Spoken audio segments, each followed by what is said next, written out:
Okay. Hello. Hi. How's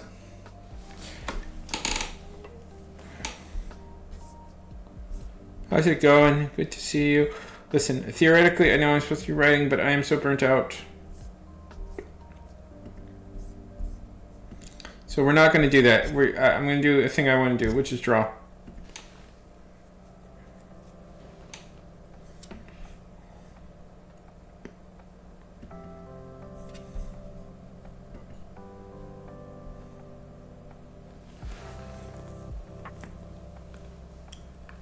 What's going on here?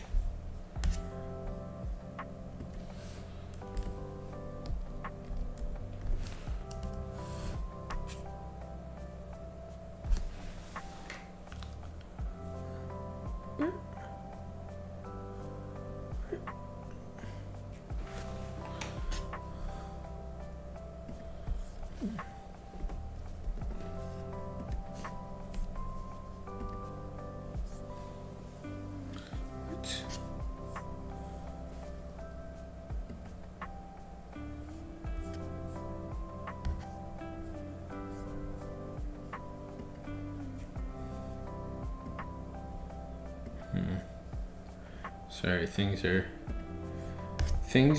seem to be making their own decisions.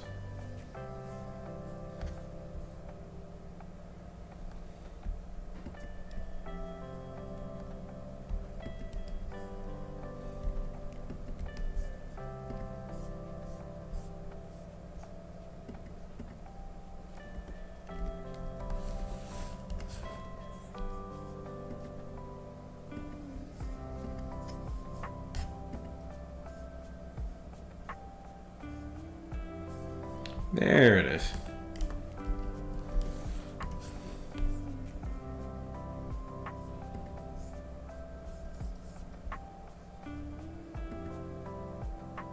There.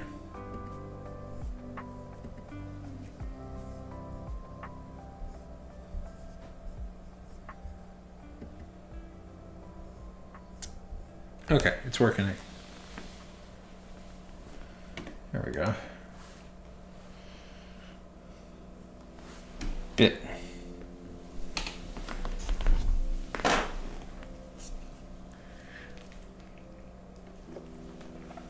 There we go, Bot Rex. What was taking you so long?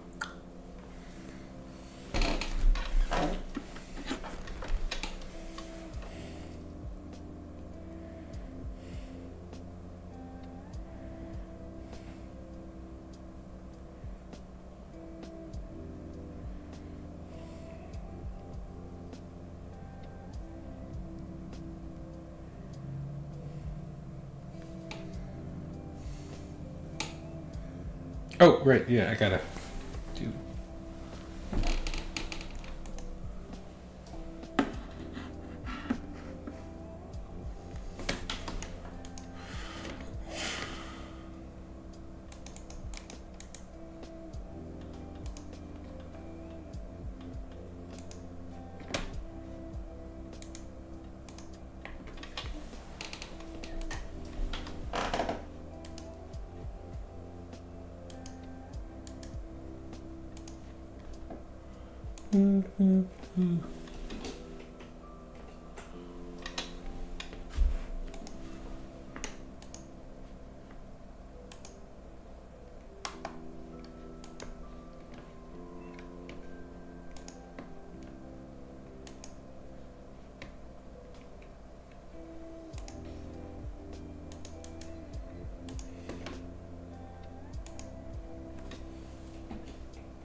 Everybody loves when I do this.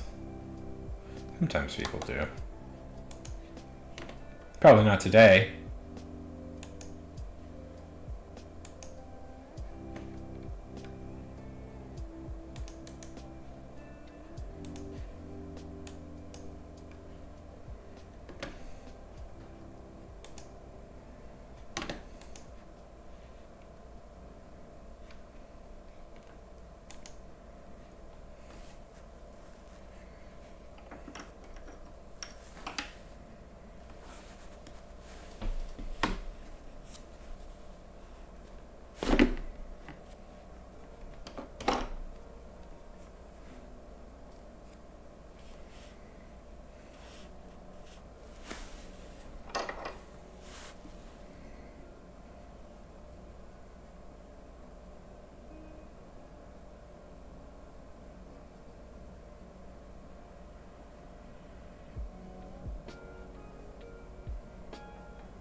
I know this will be super unpopular, but I don't care. I don't care. I don't care. I need a break. I need a break, guys.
Uh,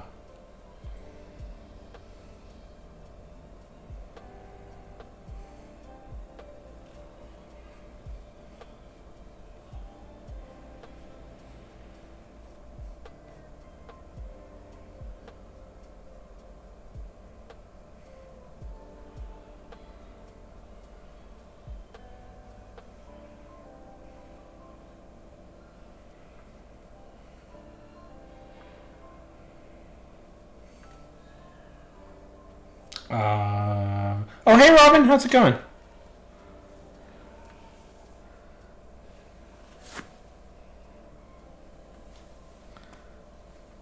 How's it going, Rob? What you been up? How's your days?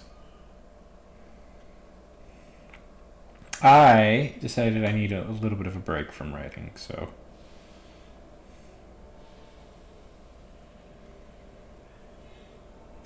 go eat dinner.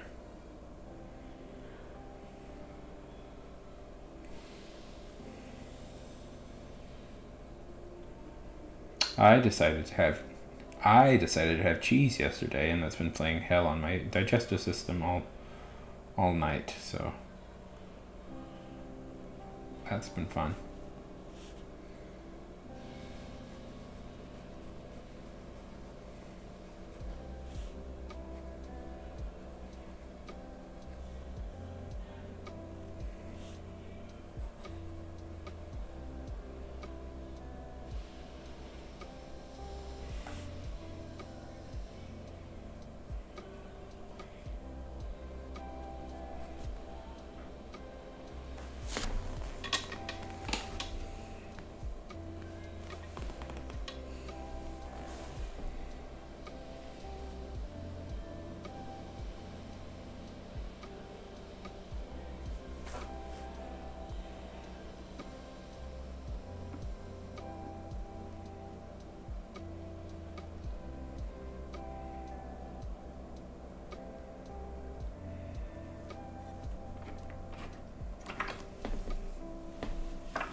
If you're hearing screaming, my mom is watching Titanic downstairs.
What are you having for dinner?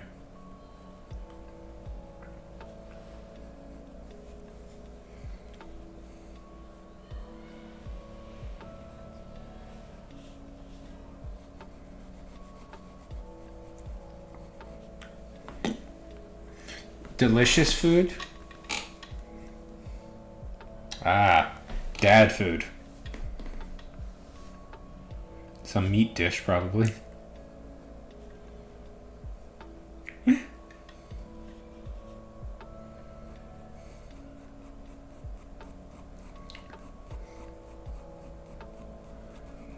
That feels fair. There it is.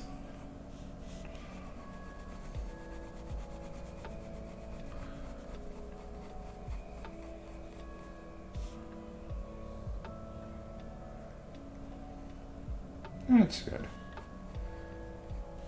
You always need seasoning.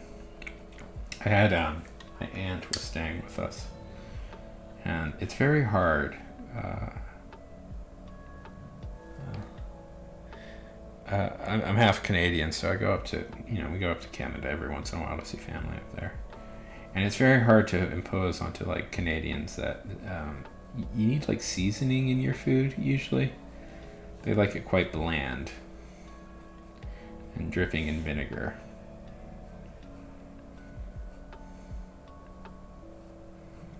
And I used to think Americans were like that, were really bad with that, but trust me, Canadians take it up to a whole nother level.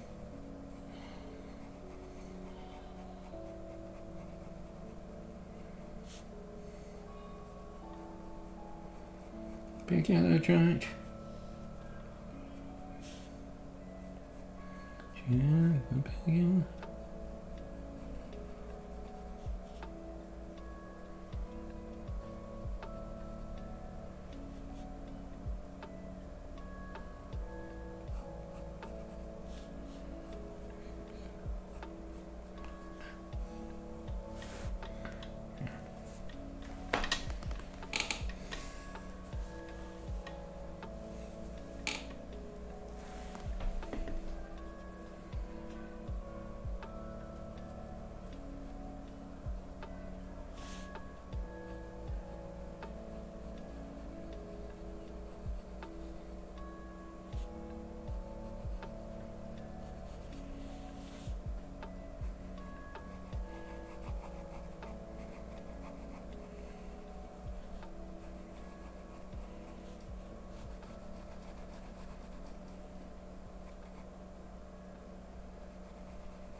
Read any new comics lately? Seen any new movies? Apparently, there's going to be a Batman Christmas special.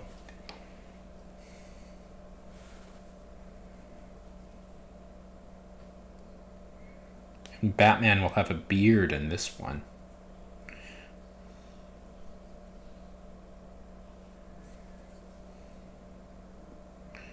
There aren't enough superheroes with beards.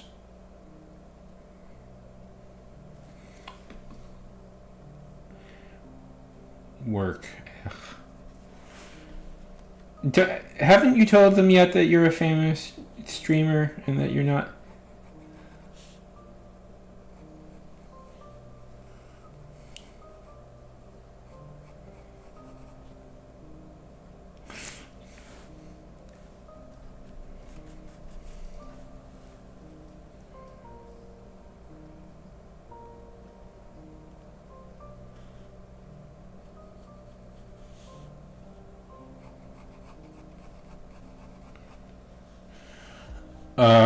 I read a pretty fun comic. It's boring. I'm bored. I made a video about it if people are curious.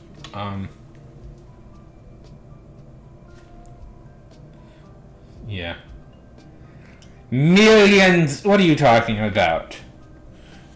Twitch made us sign those exclusivity deals where we can't talk about how much they're paying us because they're paying us millions of dollars.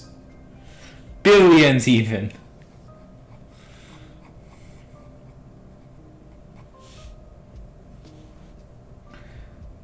I think that's the most ridiculous. I don't know. I'm glad that they ended that.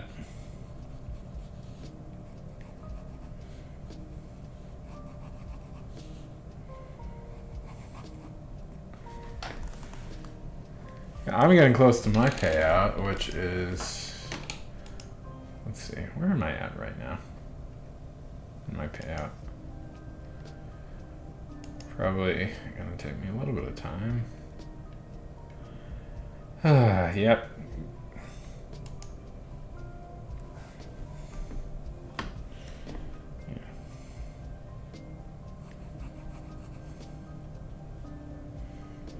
Wouldn't it nice to be rich and successful?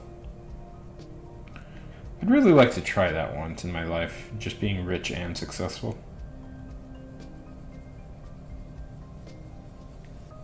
Is that a thing I do?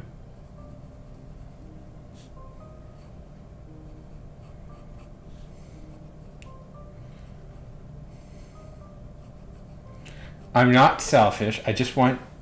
I'm not unrealistic. I just want to be really, really successful at something. And to have universal adoration. And have a better mic. I'm really sick of this mic. I want to get a new one.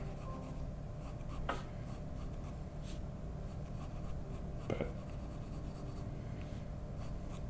I'm gonna wait until I pay out.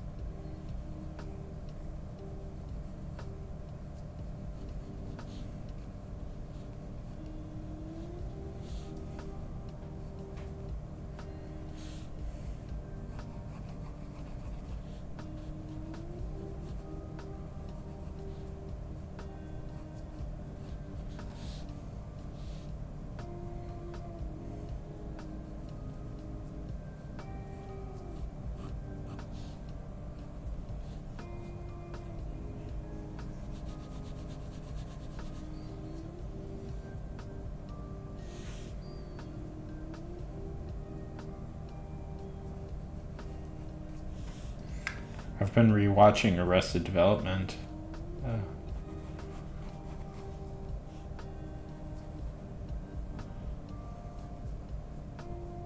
If anybody remembers that show.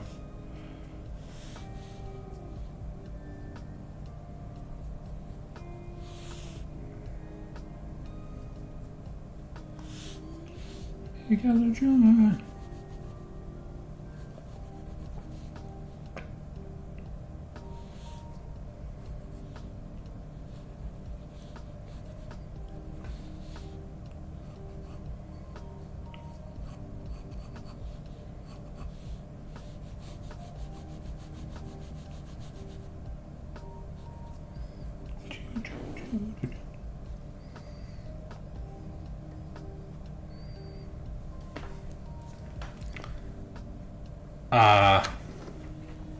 I think it holds up pretty well. I don't know. I was obsessed with it as a teenager.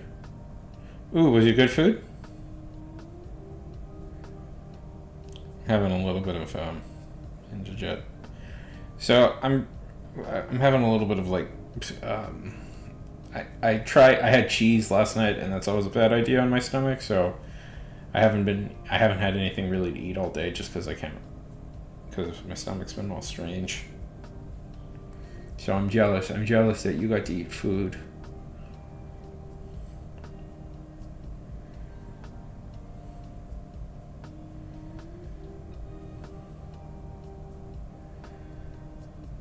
Ooh, good, very good.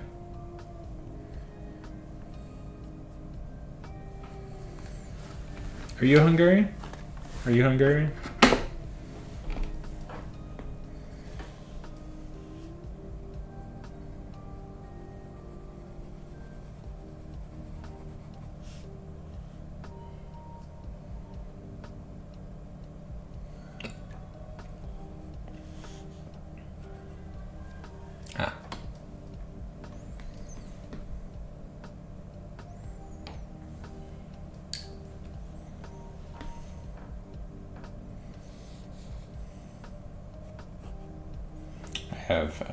I have cousins who are Hungarian.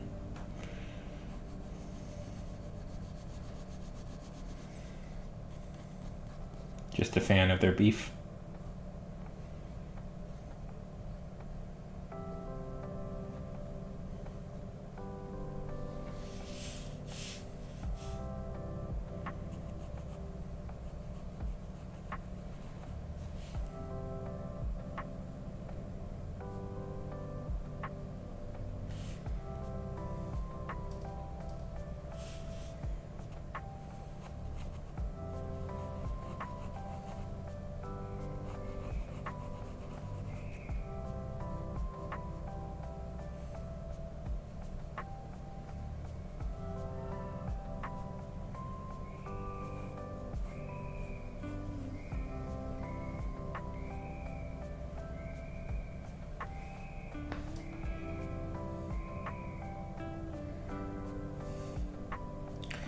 that's good.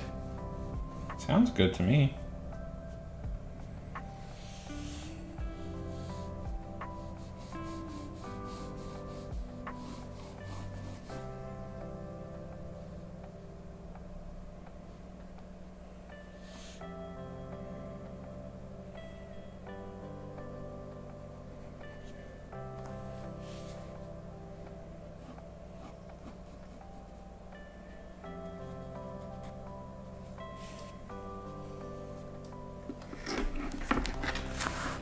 So, Robin, how have you got a chance to do any writing?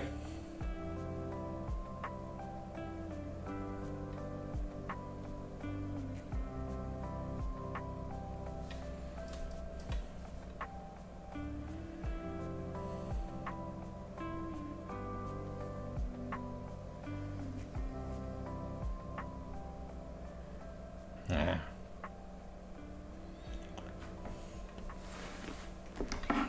Life. Yeah.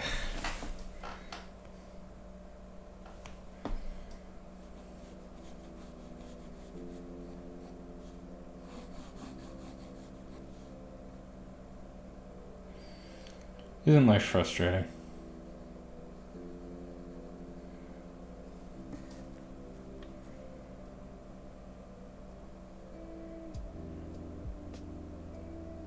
Trying to think of what was in the news today. I mean, there's plenty of sad, horrible stuff in the news today, but like fun, goofy stuff that doesn't really matter, like movies.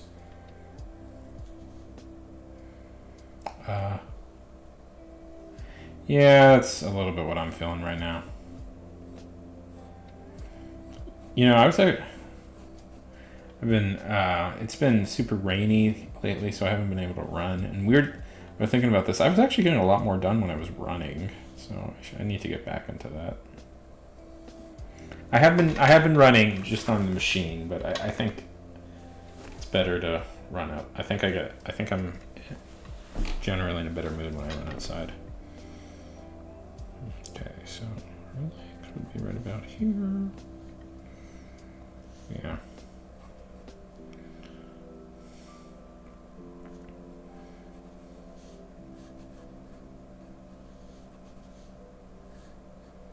Have you ever thought about taking a writing class?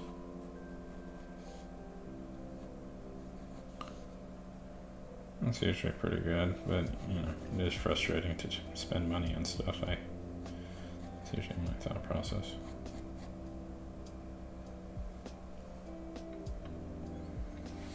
Trying to use the whole paper instead of just drawing a random character in the middle of it and then moving on.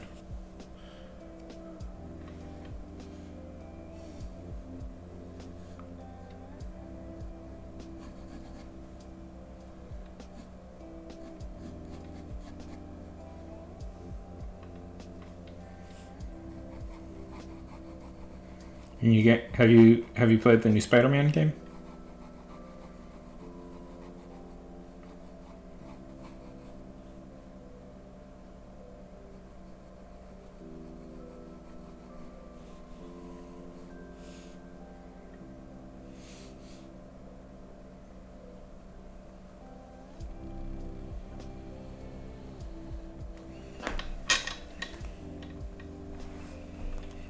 It's made me the new Spider-Man game has made me really want to play the original Spider-Man 2 game.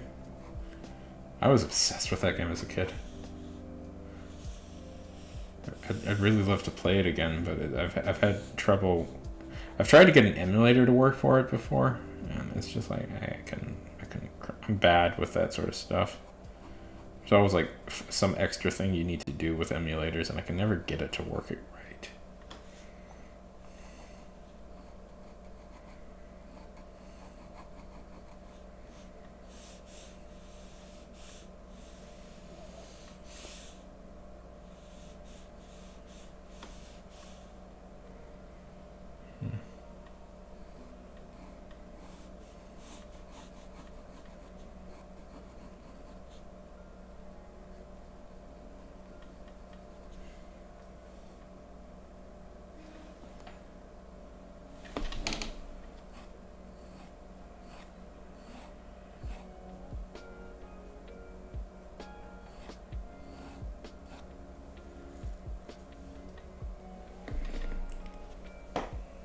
That's good.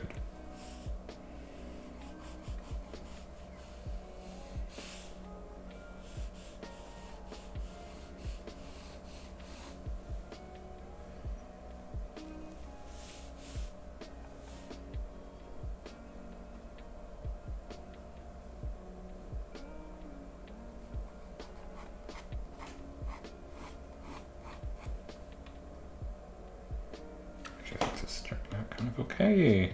Actually, I'm happy with it. You know, it's funny. Whenever I do okay with art, nobody ever shows up, and whenever I'm struggling, that's when everybody shows up to one of these streams. I don't know. I'm sure it would be more popular if I did writing right now, but I just can't. I just can't. I don't have the motivation to do it at the moment.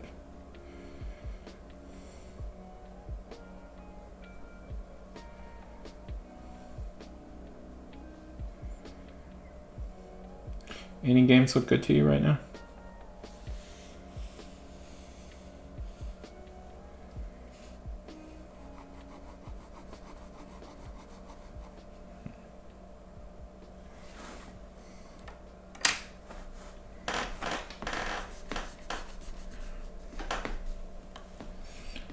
And have you ever seen the Titanic? My mom is watching it right now downstairs.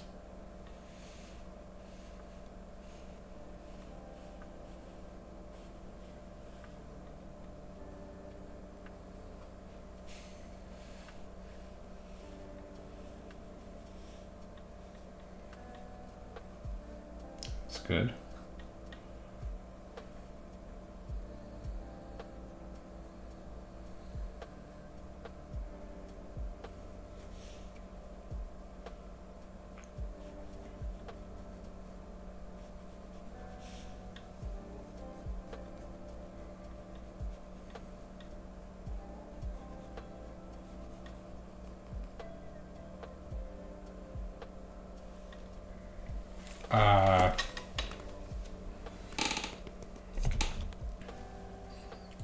The Garfield trailer came out today for the new Garfield movie, starring Garfield as Garfield, as played by Chris Pratt. No.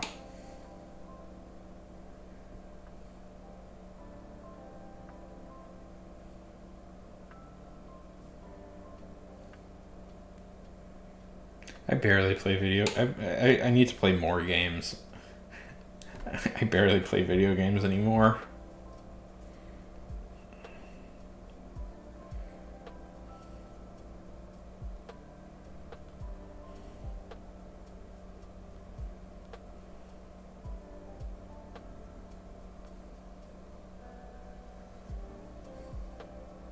Oh, does Mike Pence have a weird thing about Garfield?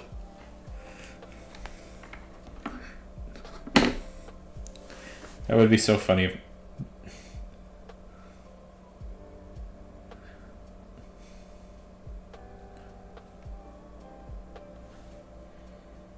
There is this audio drama that they released a few years ago. And the premise is that it was a secret YA book a teenage Mike Pence wrote about the future. It was pretty funny.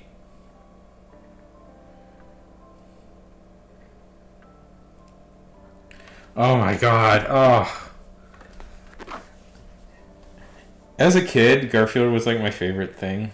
Oh man. Mike Pence.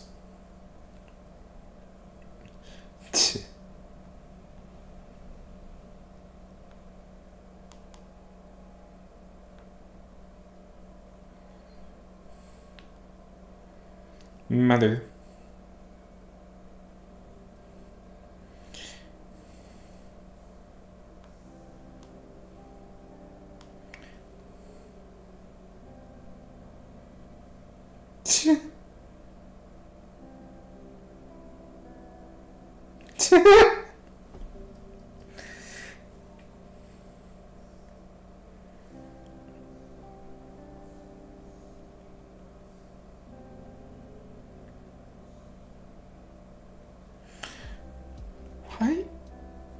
I don't understand what. I'm confused. Very confused.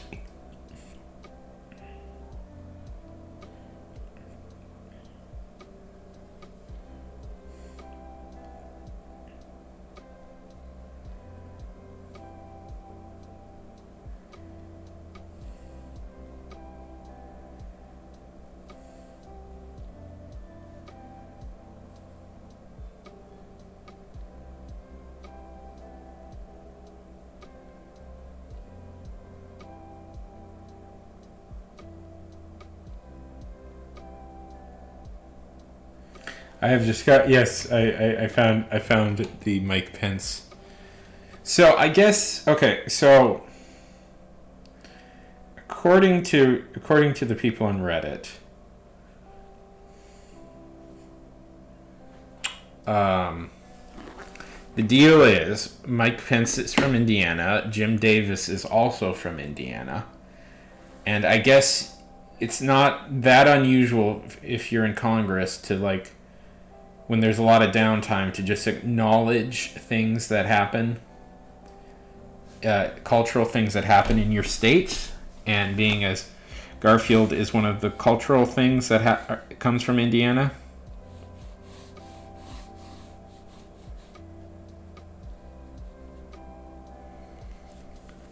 It's still very weird.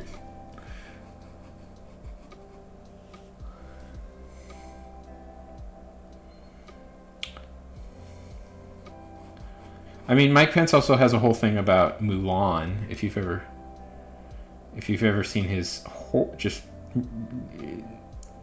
nightmare speech that he gave about Mulan once on his radio show.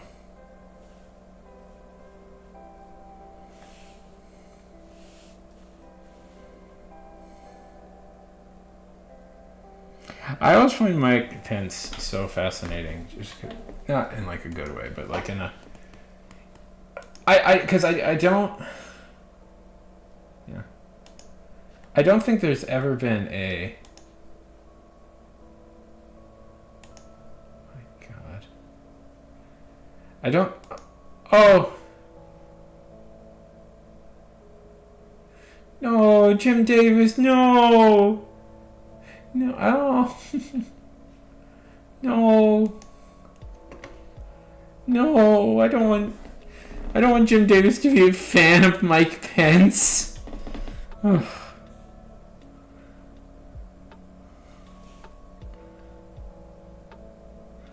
mean, if he is, I respect him for not, like,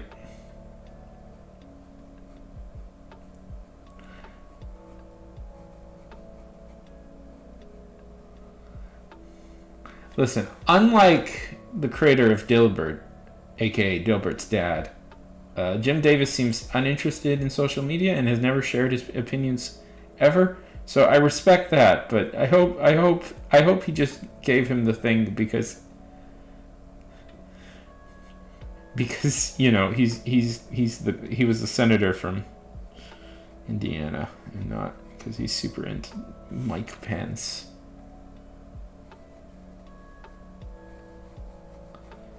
What was I going to say about?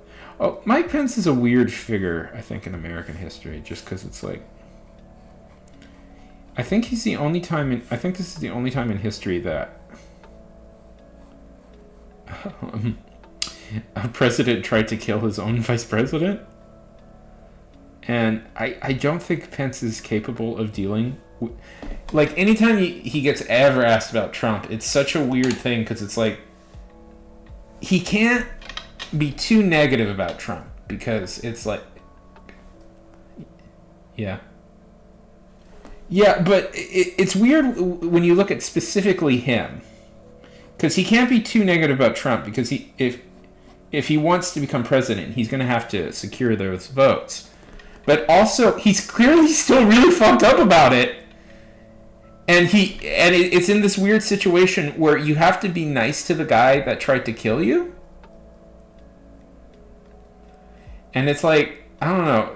I think Mike Pence is in such a weird place because it's like, and of course everybody's just going to bring up his vice presidency, and it's like well, and the first like, imagine you were trying to get a job, and the job meant interacting with the guy who tried to kill you, like talking constantly about the guy who tried to kill you once and running against him, and it's like, what do you do with that? I don't know. It's such a weird thing.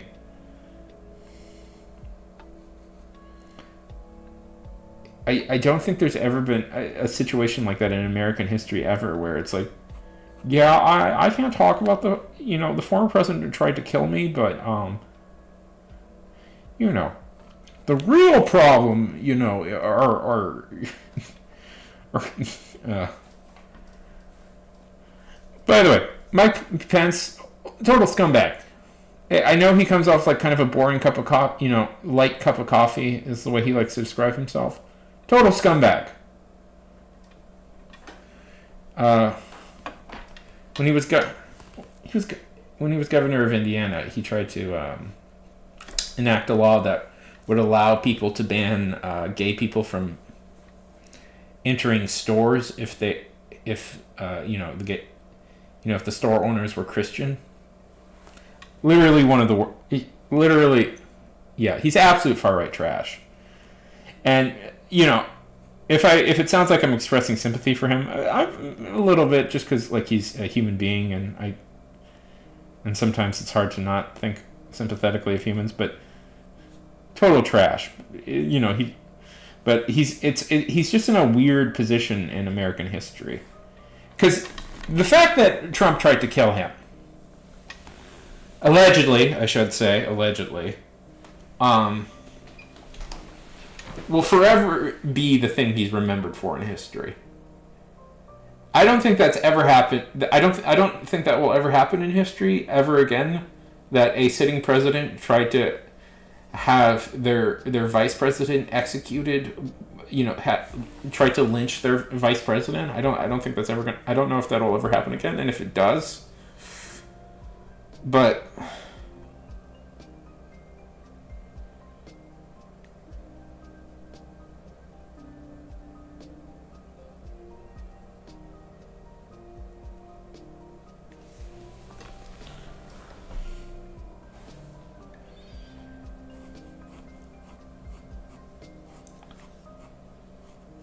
it's just like, it's funny because it's like, does he not think, it's like every time it's brought up, does he not think people will want to talk about it?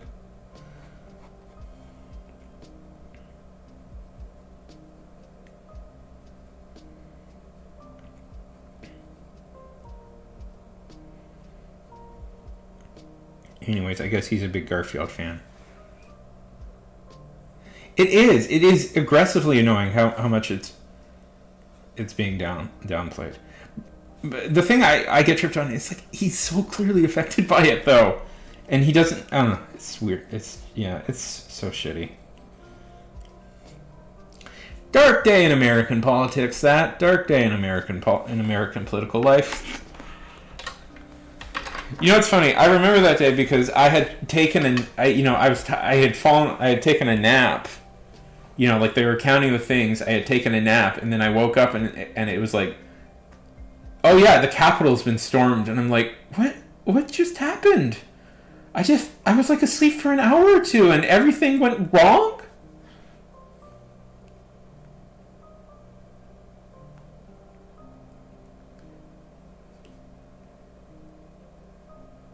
Of course I am. I'm the king of Garfield. I'm the most important thing about Garfield. Listen, I read Garfield as a child. So so that means I'm the most important part of the Garfield mythology. Way more important than the actual creator or the team that works on it now.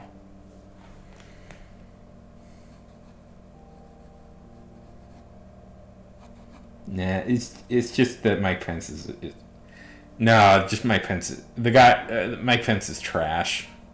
Is a trash dude, and I don't like him. And I hope that, well, yeah. Uh, if yes, I'm very aware of the memes that's right. I hope that if Jim Davis is a super big fan of Mike Pence, I don't have to hear about it ever.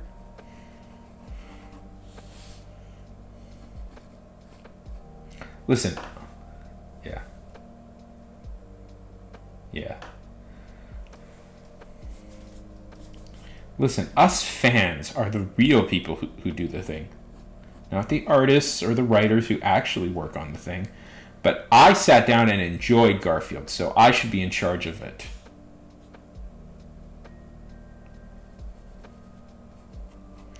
And my opinion is that they should do my epic rewrite of Garfield that turns the silly cartoon character into a a mythic fantasy series that lasts like 6 or 7 books.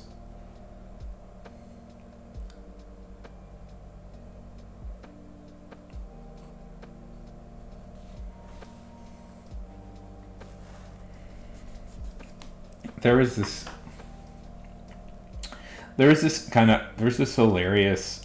He may have been a troll. I suspect he was a troll, but he called himself Shakespeare Hemingway. He was a fanfic writer, and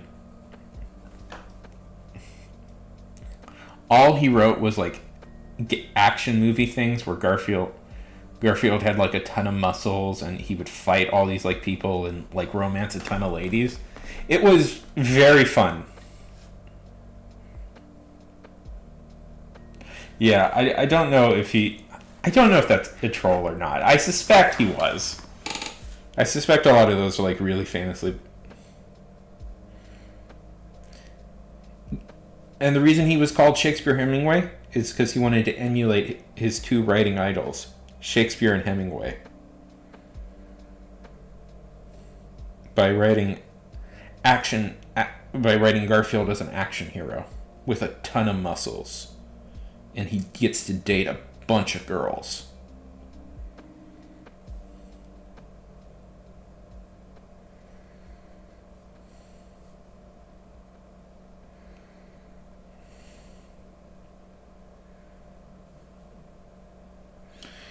Hi, Callie. Hi.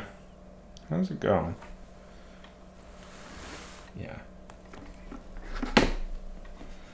They don't date Garfield.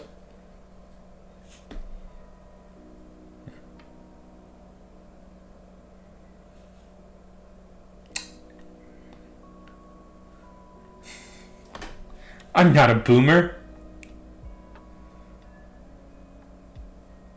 I'm cool. I'm a cool dude. Well, Mike Pence could not be alone in a room with Garfield because, you know, he would be worried that he couldn't handle himself. Mike Pence is the type of guy, by the way, who refuses to be alone with a woman. And, yeah.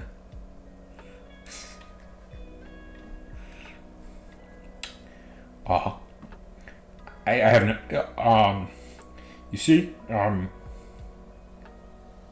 see, I could not be alone in the room with I could not be alone in a room with Garfield because I could theoretically become so wildly attracted to it that I couldn't help myself. That's why my wife had to join me.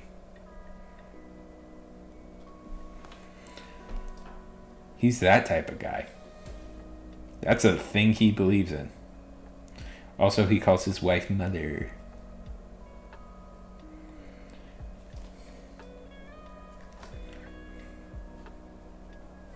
No, he's like super duper Christian. That's part of his whole deal.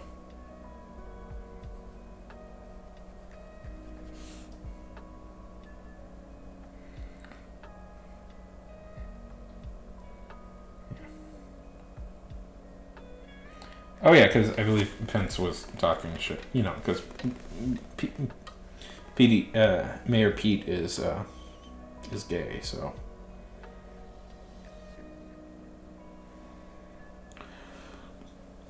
Pence has a problem with that.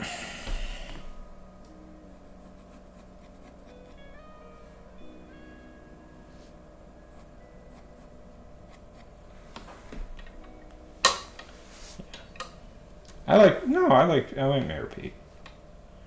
Pretty decent home. Pretty decent. What is he? The Secretary of Transportation now? Yeah, it's complicated.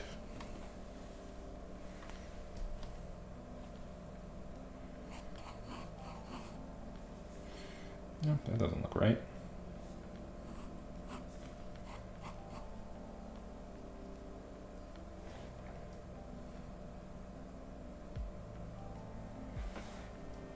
Yep, they're complicated, American politics. And they're always fun to talk about. Nobody gets hurt at all when you bring up American politics. Listen, I'm fine talking about them, but the further we talk about them, the more probability that we summon some sort of jackass. So, who like argue that, you know, trying to give money to poor people or something is like, it's a conspiracy to. Oh, God, I hated that person so much. What was so frustrating about that person, is that we literally went over the speech like 3 or 4 times. I directly quoted it, what the guy was saying directly, explained what we broke down the words of what he was saying, and it was like, no, you just don't understand. It's like, I do understand. We have looked into it so much for you, and you're just like. And they essentially they were by the way a conspiracy theorist.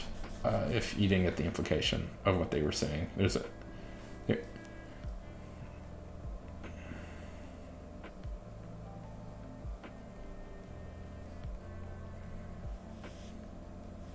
anyway, sorry. That still pisses me off because it's like we went through. Yeah.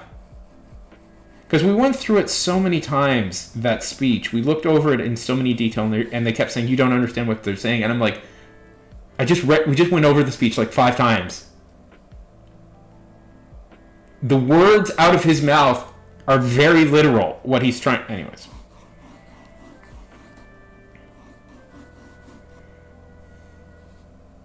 Yeah, well, that's what's impossible to deal with these people. It's like, I'm gonna listen. You have to like. That's always like the problem you run in with like debating politics. It's like, okay, the politician, yeah.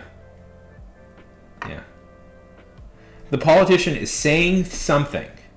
They are saying what they believe in. They have written what they believe in. But when you go like, exactly.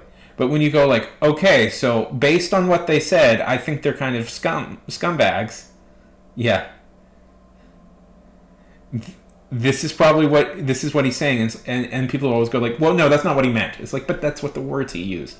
This would be a debate I would get into like with like super Trump people all the time. It's like, well, he literally said that, and so, but he doesn't mean that. But no, I think he does because he keeps saying it. Yeah, exactly. Finland. All you have to do is look at all the numbers they're saying. It's secret, encoded messages. Because the world conspiracy, the secret Illuminati that runs the world, they really like encoding things, like having secret messages. Yeah, exactly. The Rosicrucians, the immortal library, where every document is stored.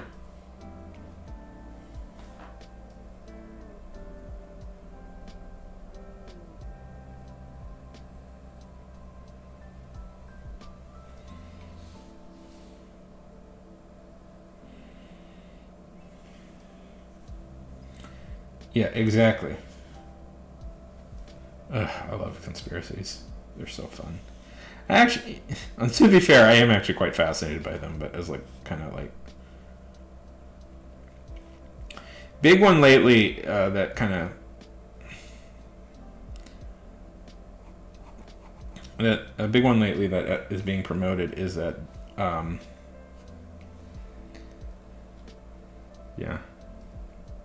is that all like one that really frustrates me that I see a lot on TikTok. Well, there's a couple. Yeah. That's definitely part of it. I think there's also kind of an ego thing going on. I think I noticed a lot, like, one of the conspiracy theories that I absolutely hate is, like, oh, the Egyptians couldn't built the pyramids. David, no one person could have carved the statue of David. Are you telling me a chisel could have carved the statue of David? And it's like, yeah, exactly. And it's like, yes, it's very possible to carve the statue of David with just a single chisel. Words. It's like humans are capable of stuff, and it's like, you know what it is. Well, oftentimes, usually it's people who sell like health supplements that are saying all this stuff. Like, one of the biggest conspiracy theorists in the U.S., at least, is a guy named Alex Jones. I'm sure. Yeah. Alex Jones. And Alex Jones promotes horrible, promotes non-stop conspiracy theories. And most of them are in some, So, if you're curious, though, most of them are in some way, like, health-related. Like, they're secretly poisoning you. They're trying to remove your manhood. That's another big thing he always goes on about. And then conveniently he'll sell you like these health supplements that he claims increases your testosterone. Yeah.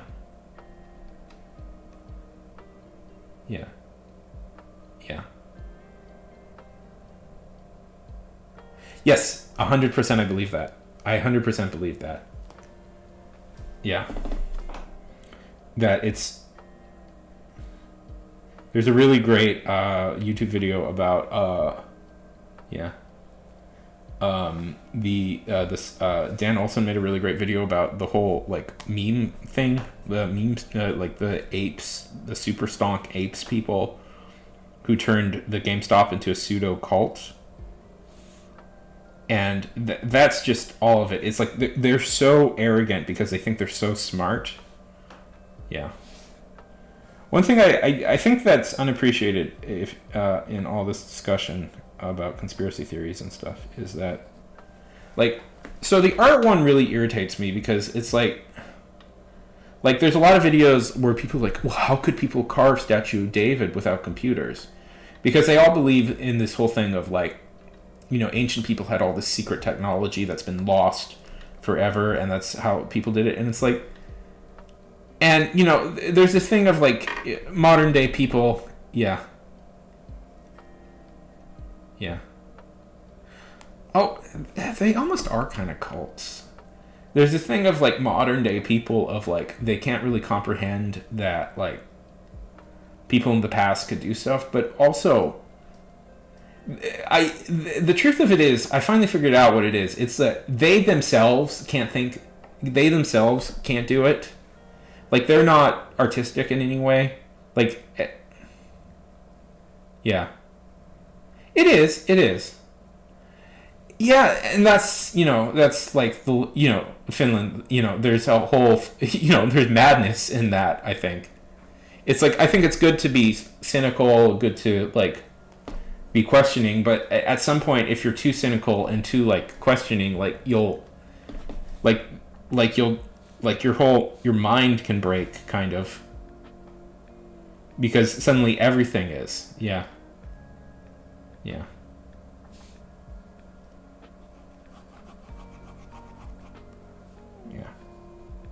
But it's like, there's anytime people go on that, I think it's just them going like, well, I can never consider I can't do that, so clearly nobody else can, because I'm the most, well, Well, the thing about the Earth is round is we've known that forever. Yeah. Yeah, a little bit, but we've also known that forever. We figured that out the Greeks figured out that the Earth was round.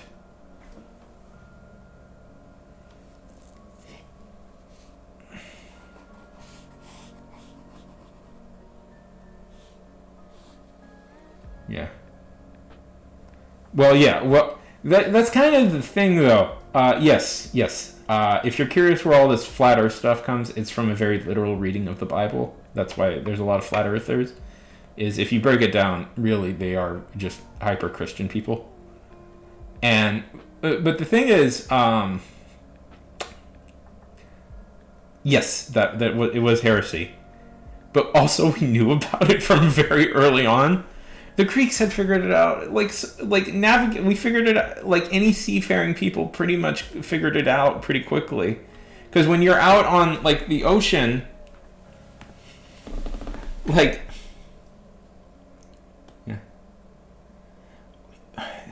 yeah.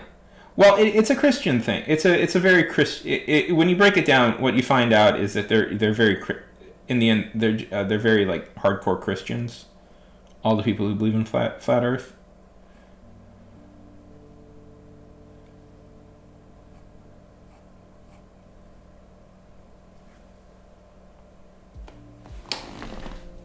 And I'm not necessarily unfaithful myself, but I'm definitely not that sort of person. Yeah, I mean, poor Galileo for saying that the Earth revolved around the sun.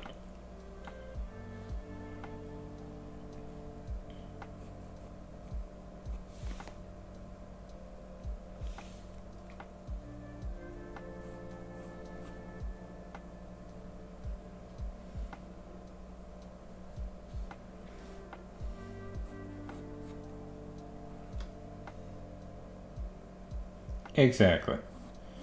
Well, that's why I always think history is like one of the most important subjects to study, because you learn quickly. History is so important because it's like you learn quickly, like, oh, this is why we do this, or this is why we do that. Yeah.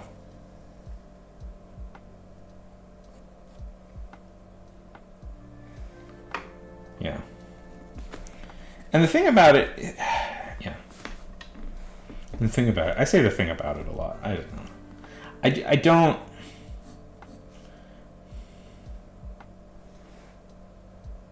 Yeah. Yeah. No. What, Finland? What? No, everything's super stable right now. No issues in the world whatsoever. Everything's going fine.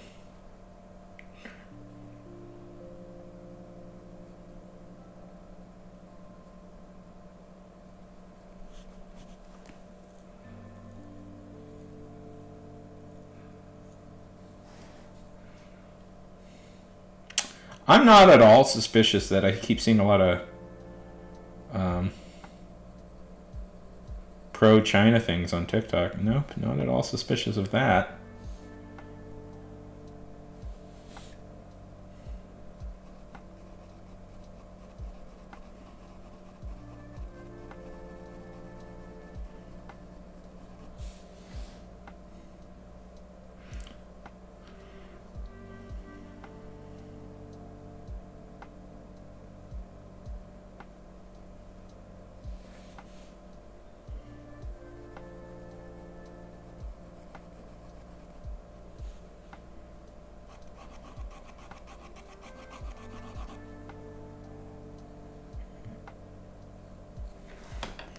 I think it's turned out pretty successful. I know nobody's going to compliment me, but I think I did okay.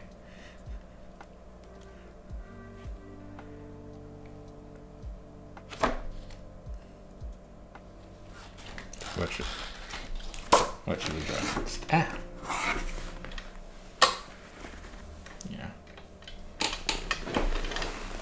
I mean, the amount of times people fall very easily for Russian propaganda, it's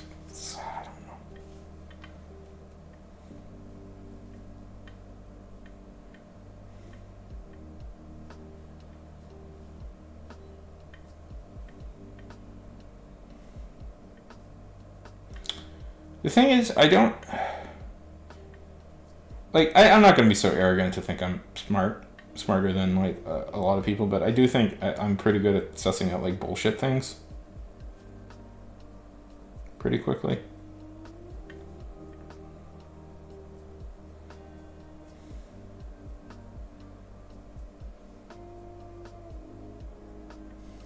Oh, that's fun. Also, probably not super hard.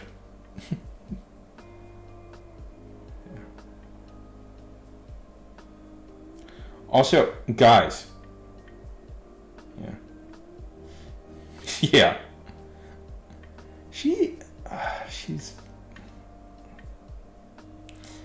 Yeah. How did we elect somebody that stupid?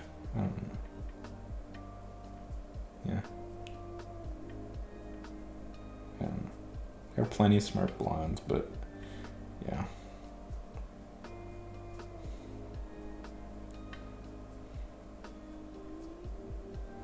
I don't know. It's like there are plenty of smart blondes, but just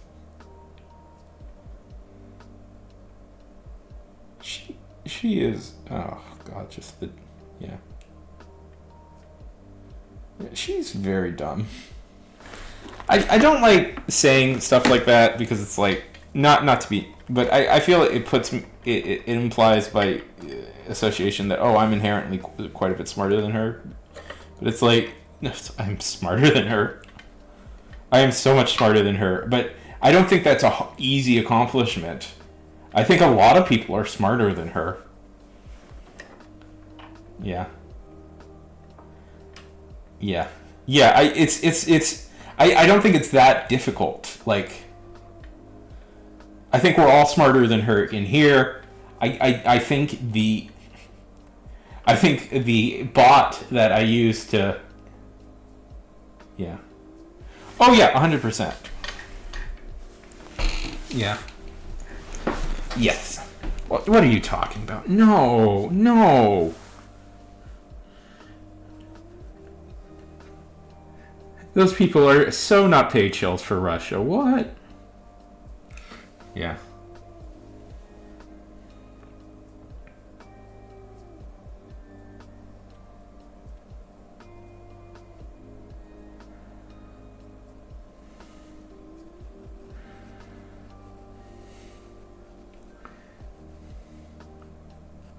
What's so funny is it's like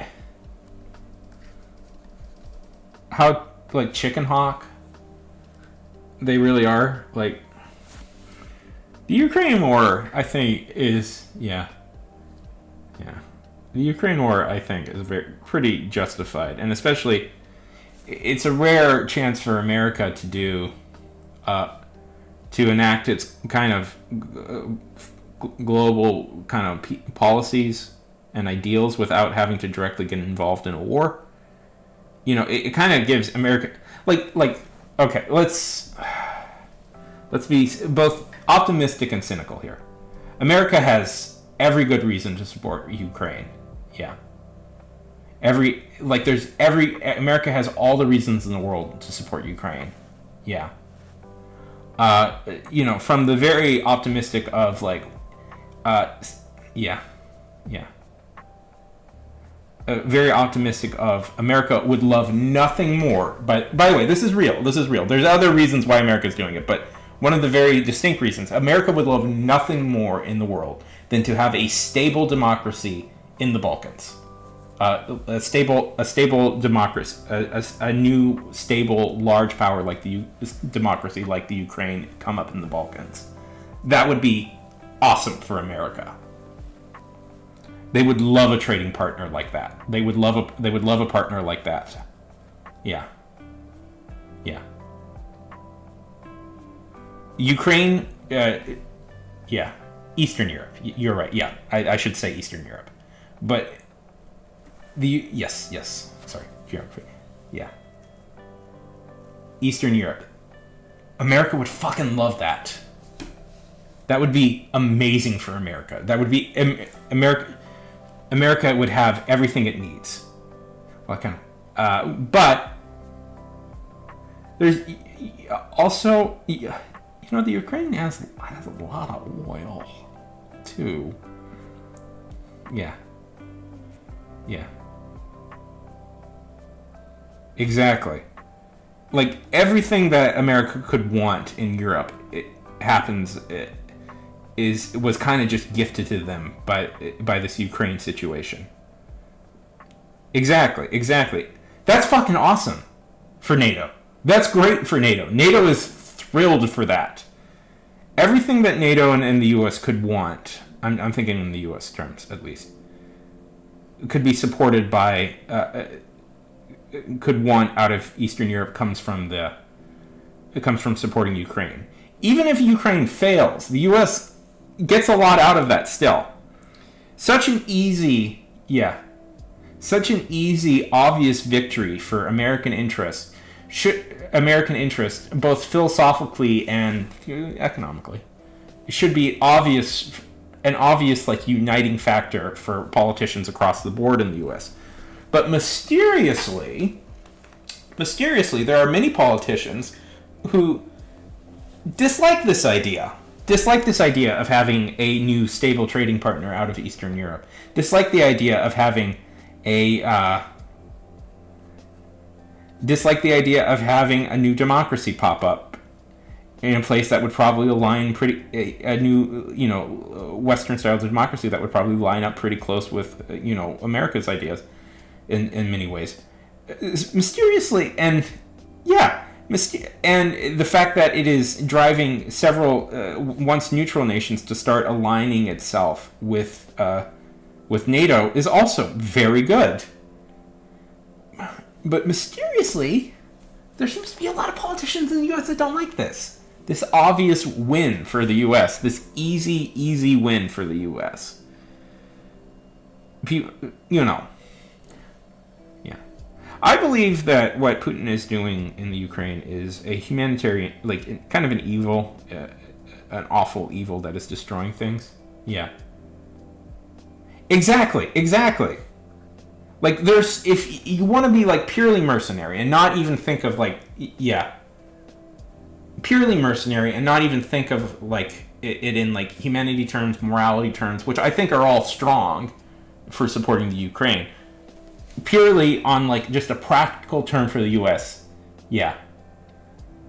Exactly. There's so many advantages to supporting the Ukraine. It is a thing that the U.S. can do that will give them success without having to worry about sacrificing their own people. Yeah. And I know I sound like a cynical ass, and I don't mean to be. I think also Ukraine. There's a lot of the humanitarian thing in the Ukraine is also obvious. It should be obvious to anybody. The fact that Russia is historically quite cruel to the Ukraine, and it would be willing to enact that cruelty again to the Ukrainian people on a mass scale should mean that the Ukrainians must defend their land from those bastards at all costs. Yeah, exactly. But the fact that we have politicians in the U.S. who describe themselves as like war hawks, being super against this easy win, is, I'm curious, like the way I was explaining it, by the way, I'm trying to explain it from like why obviously why conservative people should be into this idea, is curious that we're not getting that. I don't know. The fact that there are conservative people out there who like really like, yeah.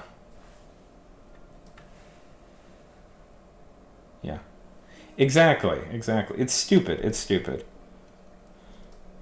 The fact that there are, I don't know. I know, it's dumb. It's so dumb. There are so many, like, obvious advantages. I don't know why people are, like, going, like, ugh. Again, I don't want to, yeah. Again, I don't want to sound super mercenary here, because I think, I believe it's also, the U.S. also has this really fundamental belief, at least it should, at least it's starting to pretend to now, that democracy should be protected at all cost. And we didn't do that at all in South America, But we're trying it in Europe this time. Also Asia and Africa.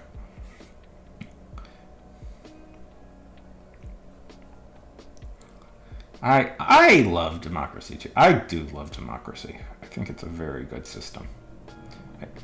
I think people do not treat it right, but I think when it's allowed to do what it's supposed to do, it works very well.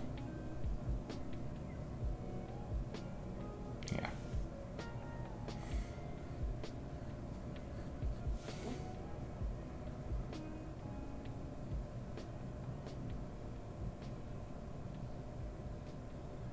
I don't understand. It's stupid. Yeah. It's so stupid. Europe and the U.S. need to, if anything, should start getting closer together, not further apart. I think. And also, I support a North American Union in the style of the European Union.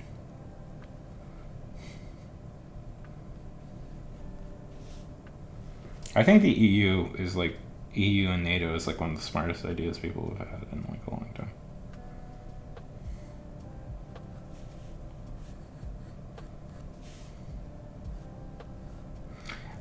Yeah. Yeah.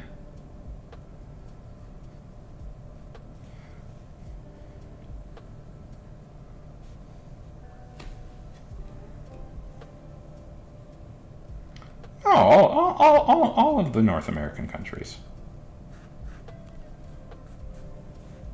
Canada, Mexico, the U.S., the Bahamas, Jamaica, Haiti, the Dominican Republic. You know, Central America. Yeah.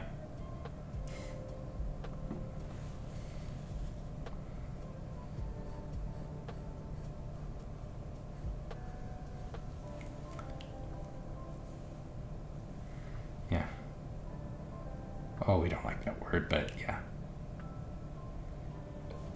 Yes. Yes, it is. Um, yes, it is. Yeah. Yeah. Yeah. Yeah. Eastern Europe, always causes all these issues. Not to be mean to Eastern Europe, I have. Yeah.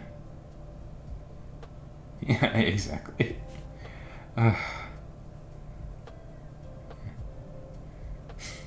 Go ahead. There's a lot of shit on.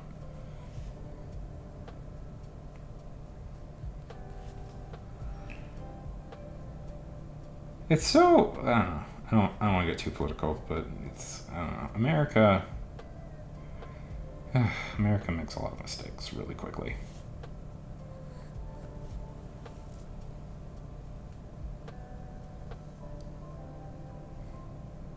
Yeah. We'll see. We'll see. Because there's a lot. We're teetering on to making a really dumb idea, doing a really dumb thing here in the U.S. I don't know.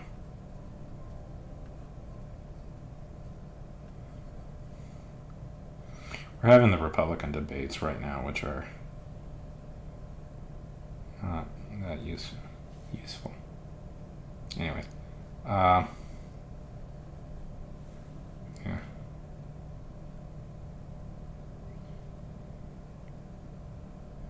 Exactly.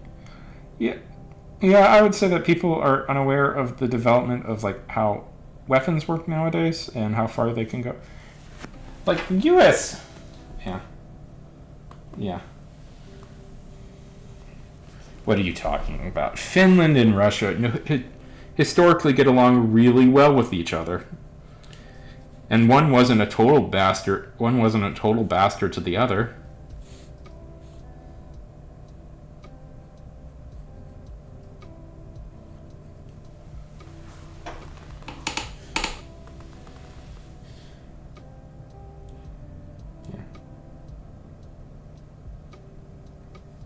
I think Romney's just tired, honestly. Like, he's kind of the last of the sort of I mean, you know what's so funny about Romney? I found him to be horribly right, like a horrible asshole when I was younger. I found him to be obnoxiously right wing. Like the fact he said, the fact he went on, yeah, yeah. But nowadays he seems nice. I mean, he was a shitty dude. I don't know. He's nice in comparison to others, but not nice in the sense of like you would actually want to give him power. But it's like,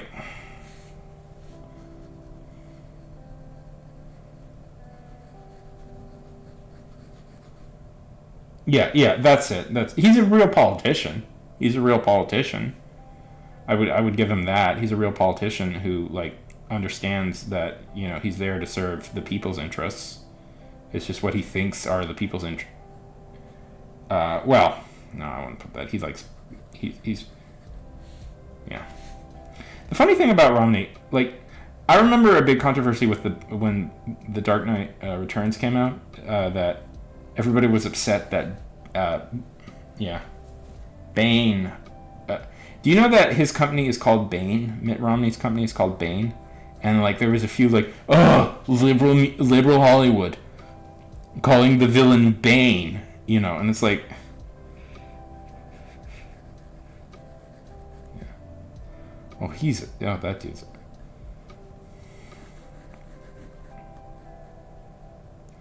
And I was like, one, Bane like literally means like is a bit like a negative word. It means, and two, like they weren't, naming it after him. I love like I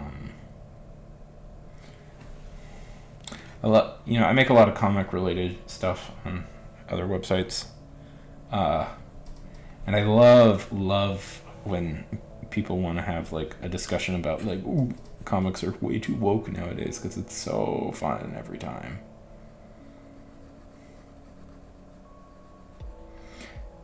Yeah. The shadows betray. I used to be able to do it. The shadows. A happy wife is a happy life.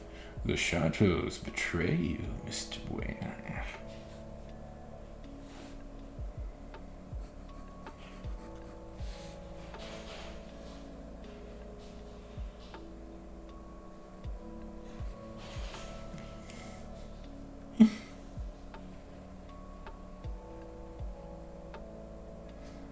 Yeah.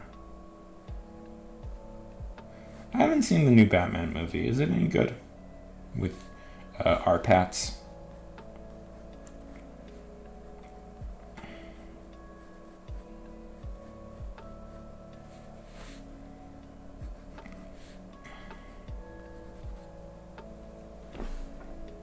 Anybody see the new Batman movie?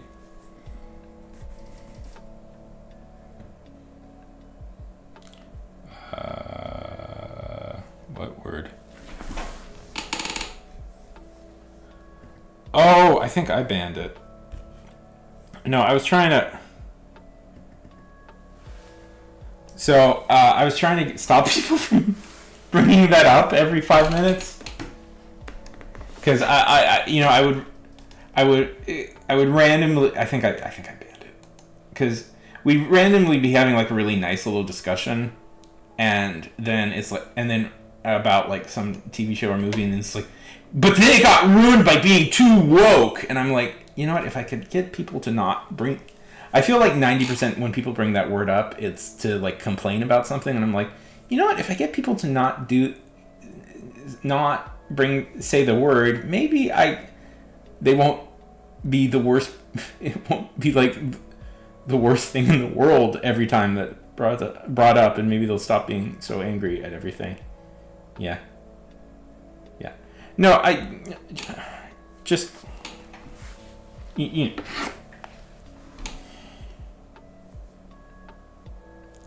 Yeah. No. I get it. No, it's fine. I understand totally. But you're the first person I've ever on this channel who has used it non-ironically, and I don't know. I feel it turned into like anybody remember the term social justice warrior? Essentially, it just turned into people doing that. I'm like, I don't want to deal with that. It's just so fun when it's like real things get arbitrated into like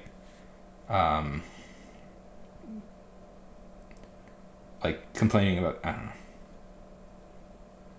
See, now we're getting into conversation about it. I don't want to. I think general thought process I have, diversity is good. People shouldn't have a problem with it, and yeah. I know that's what I mean. I just don't want to. Yeah, diversity is good. I don't mind it. I have no problem with it in my media, and people should stop whining anytime they mention a gay person. Anyways, in a TV show or movie. I'm tired of having this conversation over and over again. I just don't want to have it anymore. It's gonna keep happening, guys. Let's just get over it, okay?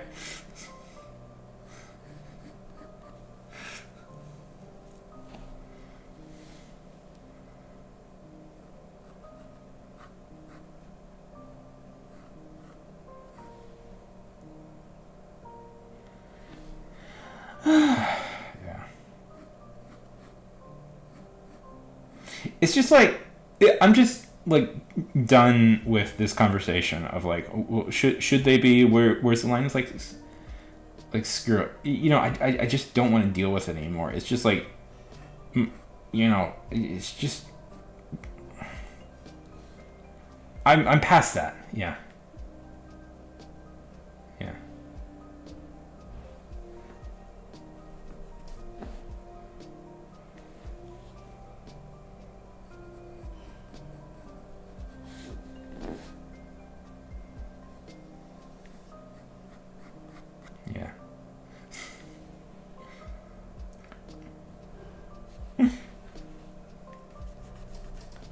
Yeah. My dad was a little bit like, I don't know. My dad was a little bit like that.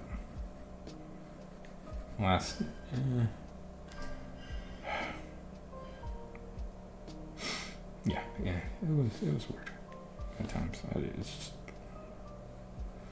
but it's like, I don't know. I would like to move. Yeah. Yeah. I would like to like. It's like, I know there are people out there who probably always complain about stuff like this, but I'm done like talking about it. It's happened. I'm ready to move on from all that sort of discussion, because it's so like anytime like a new thing comes out, we always have this like screaming match. Everybody has this screaming match with each other online, and I'm like, what if we just all like did something more wholesome, like swallowed a battery and just let our stomach juices slowly digest it. Yeah. I've thought about it. I've looked at places in Europe. Yeah. Or we all escape to, let's all move to Antarctica. Listen, it's pure ice right now, but in like a decade or two, it'll be like beautiful green land. And if we live there now, we could have claims over it forever. We'd have the claim over it. And this time we'll run it right.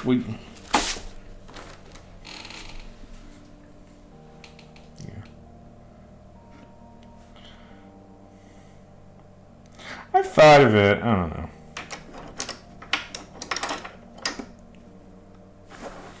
Yeah, Australia's pretty bad as well, Robin. It's pretty. I don't know. There's a lot of shitty. Yeah, there's a lot of weird stuff about Australia.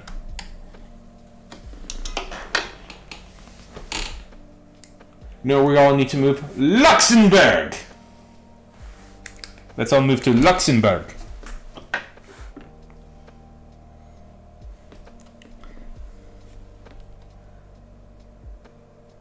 New Zealand's too expensive, though. Let's just go to Luxembourg, where there's like no, nothing ever happens in Luxembourg. People are free to do whatever they want in Luxembourg.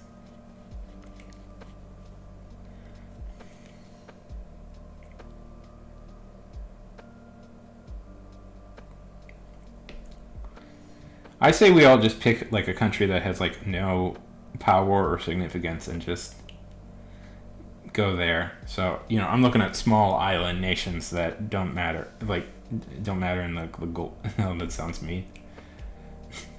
But like won't have anything. Yeah. Move a Dane. Let's all move to Malta. Everybody want to move to Malta?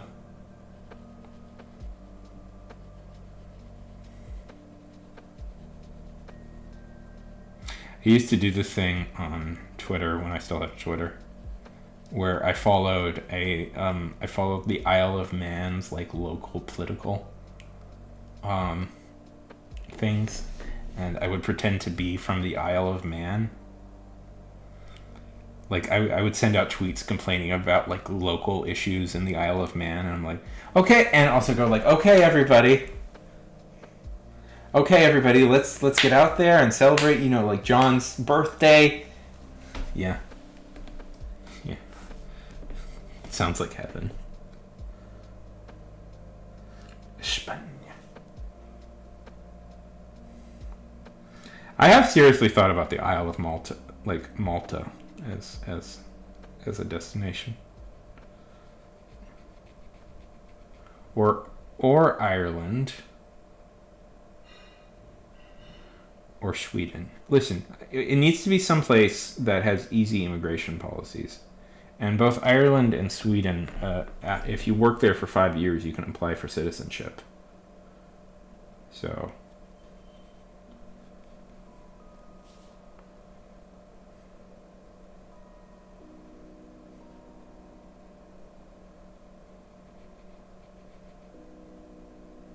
Probably.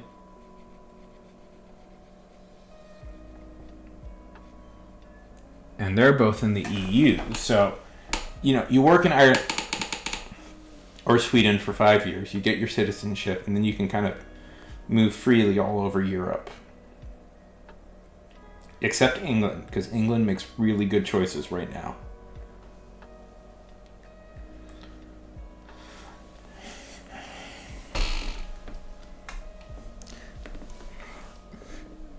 The UK is doing great.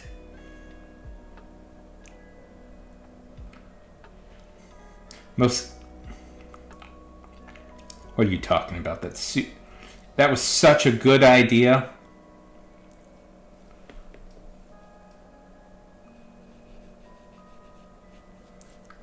To deliberately remove yourself from a large trading, from one of the largest trading hubs in the world. Finland, as a European, you 100% think that England is the greatest, best nation in the entire world. That and you want to do everything they say, right? Like, all Europeans think that England is inherently just the best thing ever. And it's special and better than every other country. So that's why Finland will give it good deals.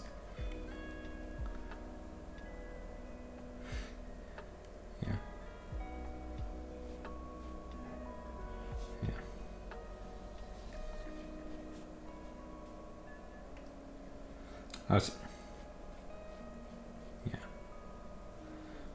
Yeah. I mean, I would. No offense, Finn. The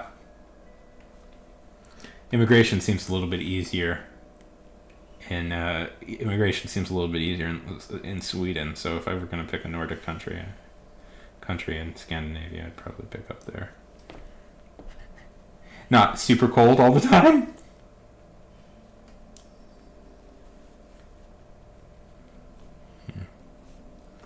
No, Finland's great. I love Finland.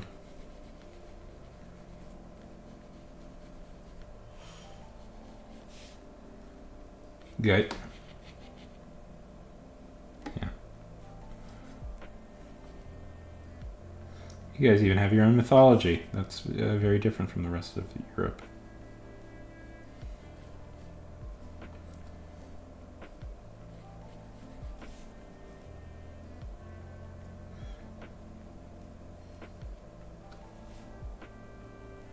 Yeah. Well, it's all about finding a job, in Europe. I've thought about moving to Europe before, but I don't know. At this moment in my life, I don't think it's feasible. Yeah. In Estonia, I could theoretically become a digital resident of Estonia. Have you guys heard about this? That in Estonia, you can become a digital resident. Like, you don't have to move to Estonia.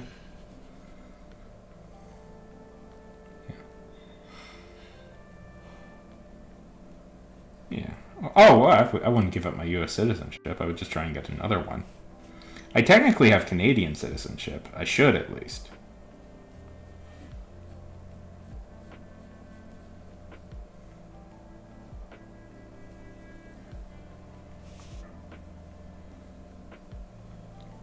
Do you guys ever wonder? Like, I was thinking about this. Theoretically, most countries most countries you get citizenship by by right of your parents.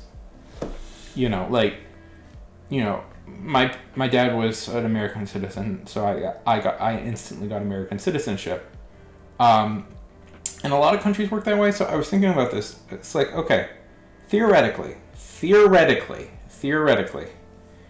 if both of your parents had citizenships to different countries, they each had two citizenships to two separate countries that they inherited from their parents, could you theoretically become like a quadruple citizen? Like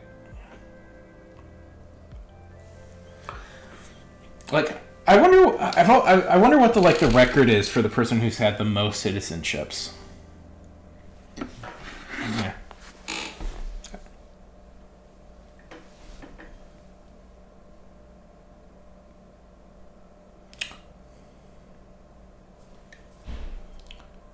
Who holds the record for the most passports?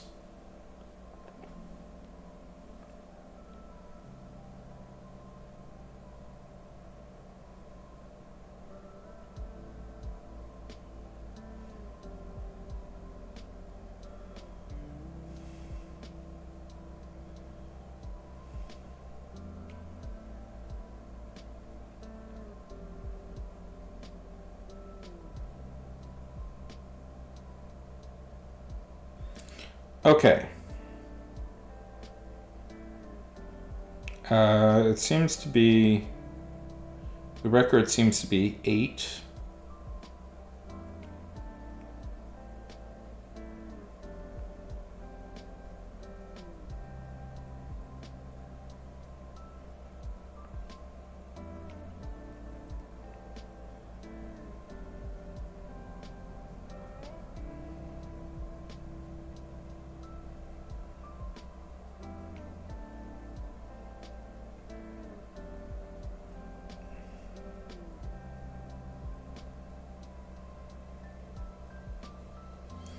I mean, there. You can also buy citizenships.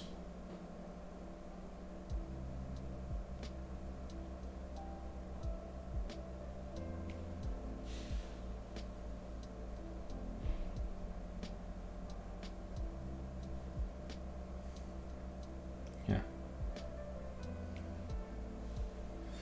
So there seems there's several countries you can buy citizenships if you're curious. If you really want, they're usually like $100,000. So that's why I was looking at like Malta initially, because it was like, ooh, yeah. Okay, so, but if you think about this, okay, you could theoretically inherit 4 citizenships from your parents. And then several countries, the U.S., let's say none of them are from the U.S., but you were born in the U.S., and there are many countries that offer citizenship to people who were born there.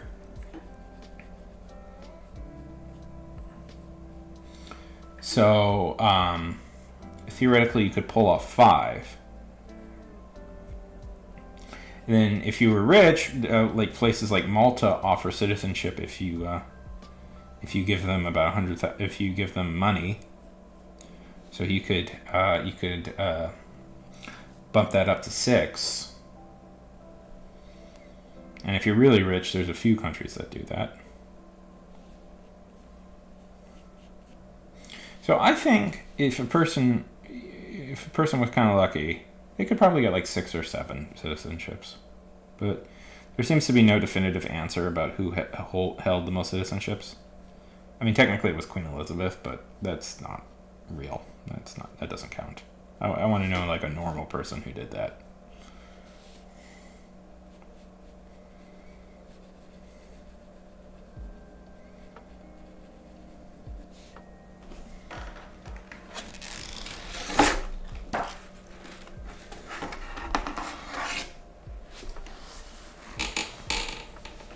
So I say we pool all our money together and buy me a citizenship to Malta.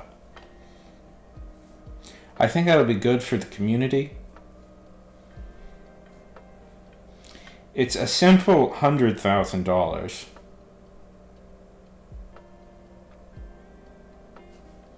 The thing is, yes. Yeah.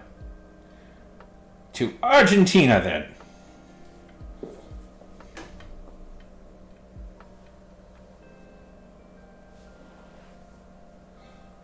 Let's all go to Argentina.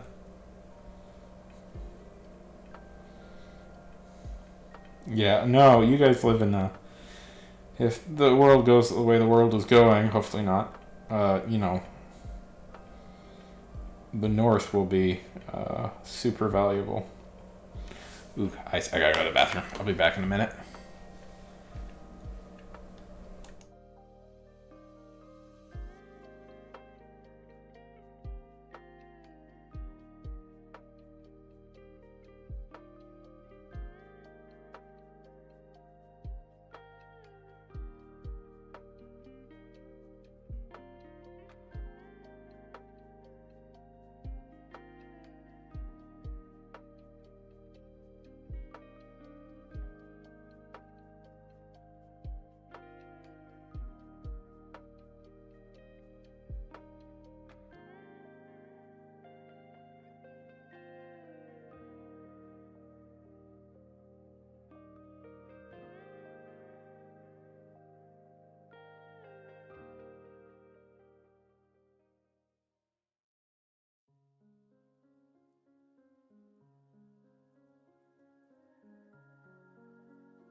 Hello.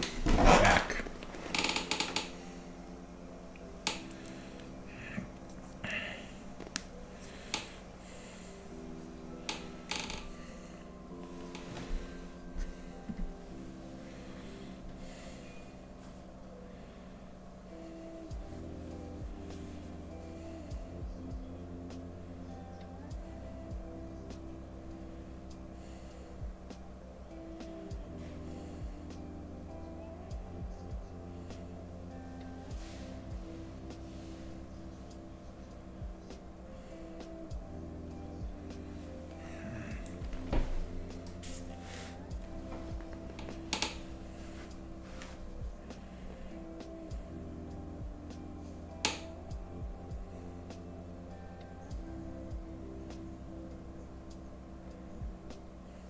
Yeah. I hate, not to be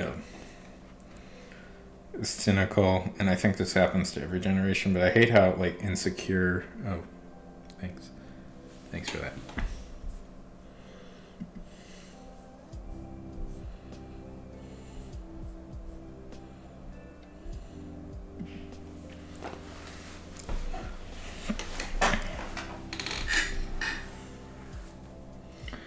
Hi, terrible novelist. How's it going? I'm doing good. I decided I need a break from.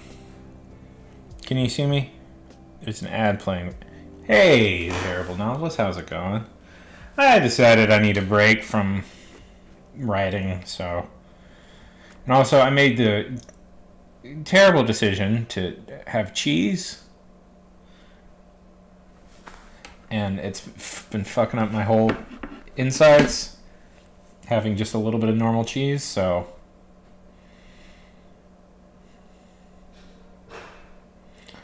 I haven't really felt the desire to do stuff.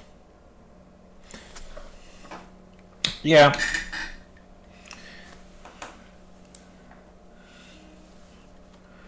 I think I am. I've been keeping away from it. You know, with Crohn's, it really messes with your system when you have Crohn's and you have cheese, which sucks because I love cheese so much.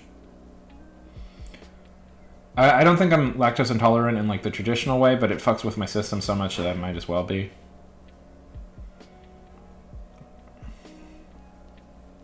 I don't know. It could be another. There could be other things. So it's been hard to focus on writing.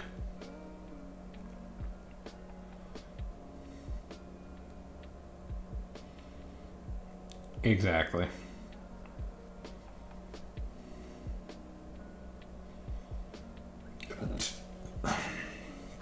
For a pizza that wasn't even that good.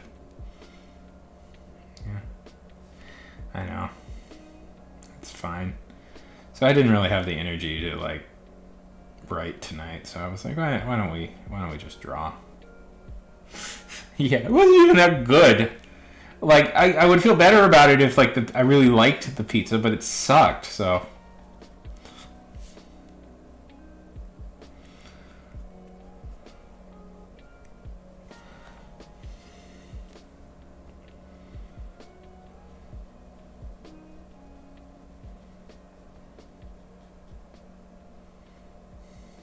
yeah, exactly.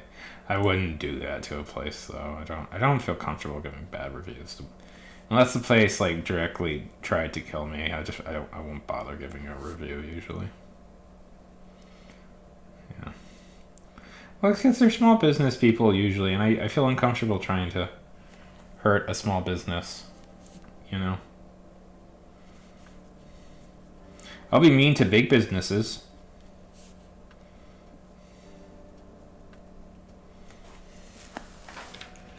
Yeah. Best pepperoni I've ever had. Oh, delicious, delicious pepperoni. No, it wasn't. It was just really mediocre pizza. It was certainly nothing worth feeling like crap for the next 2 days. You know. For.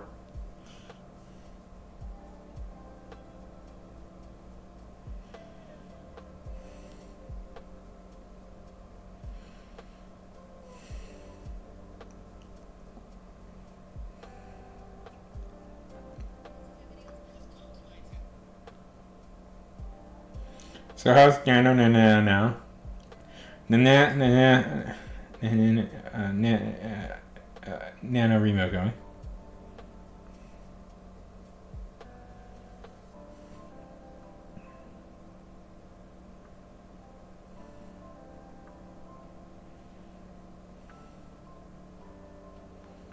For you.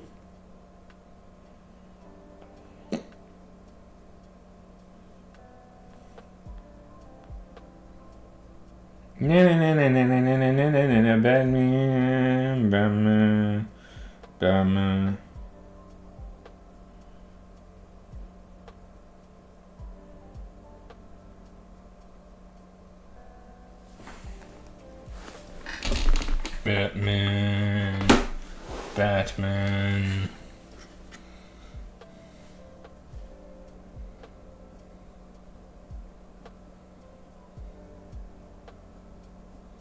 That's good.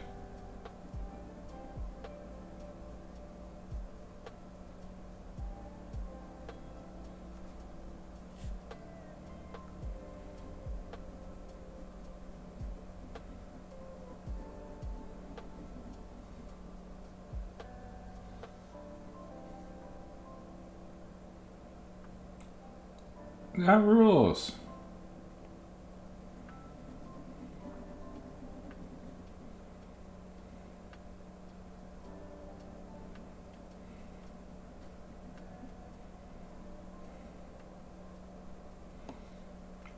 I'm excited to read it someday.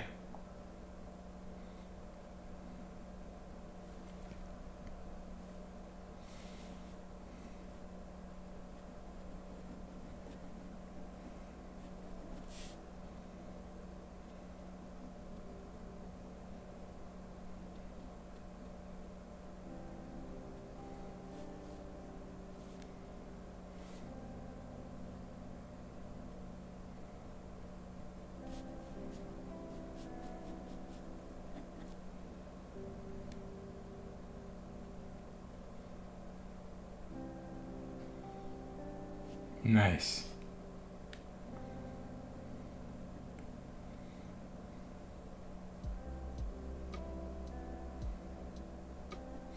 Yeah, it'd be funny. It's like just a normal work, about a loser guy's work thing, and then randomly a monster attacks.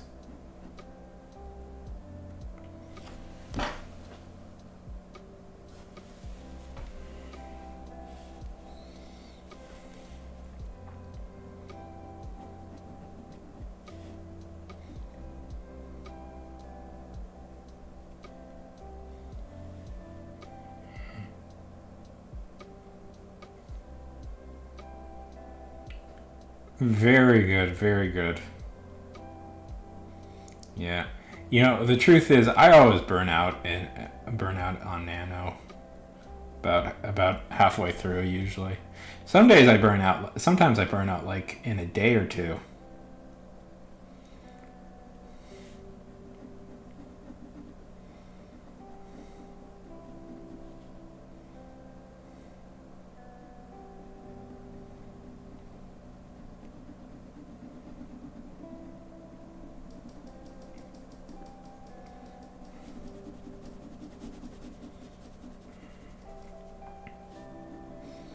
That'll be exciting.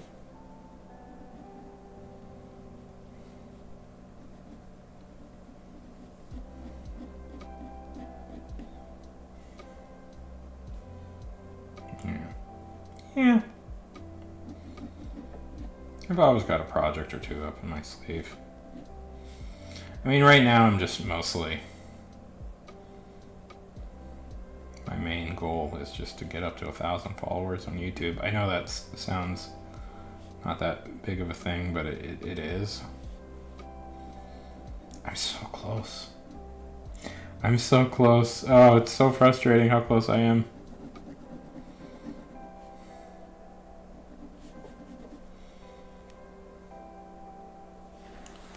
Yes, it is vapid and shameful. You were right. Yeah, no. Yes, I would like to make money from videos and stuff. That would be fun.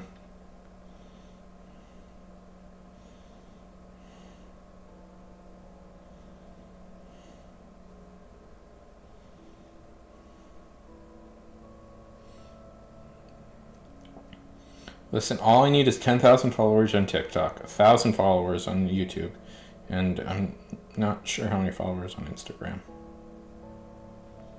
I don't know if they offer money-making opportunities on Instagram. No. I don't got a job right now off stream. I was delivering food for a while, but stuff happened. The car accident kind of prevented that for a long time. We just got our car back a few days ago, so theoretically I could start doing it again. Yeah.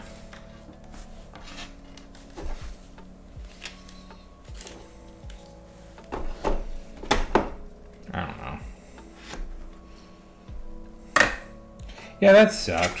Yes, that sucked quite a lot, and I did not like it. That was a shitty day. Yeah. So it's like, I don't know. I don't know what I want. I don't know. I want to get a job, but it's like places don't want to hire me. And at a certain point, you kind of lose your motivation to look for it. And I know that's like, oh, you just got to get back out there and work and find it. And I was like, yeah, it's difficult.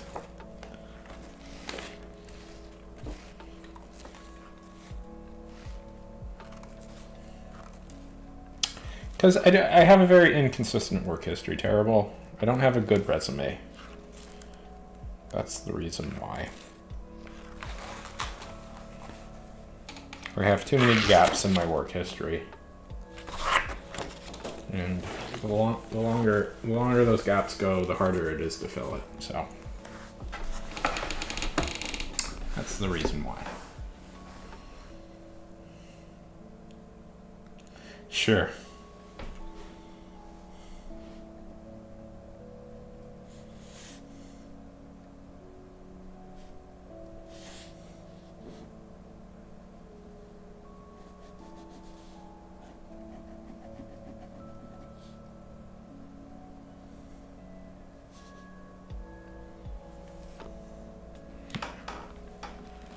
Exactly.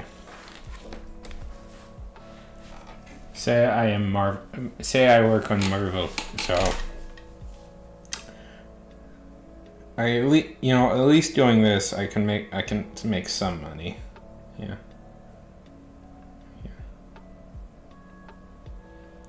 Yeah. It's frustrating because there's times where I think I get close to having a job. And then they go like, oh, well, your resume isn't good. Come back later. I'm like, but you liked me before. And it's just frustrating. It's frustrating, and I find it hard to motivate myself when that keeps happening.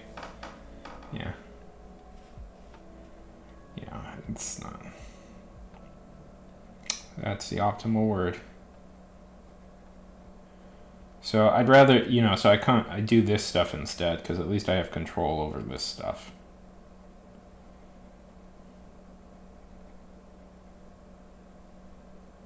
Exactly. Just give me a stupid job.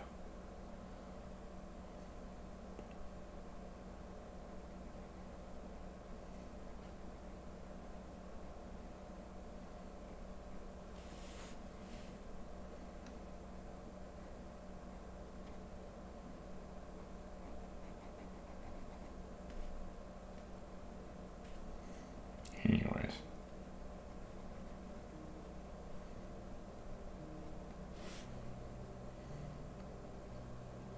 Listen.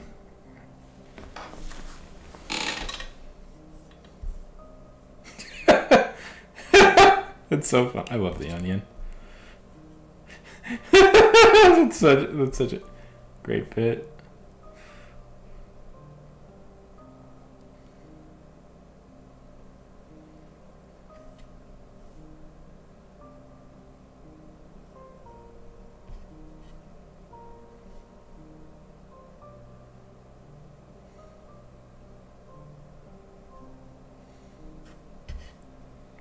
Such a sellout, that prick. How could he? Art is about toiling forever, making no money, and everybody hating you for it. That's what art is about. Die in the street.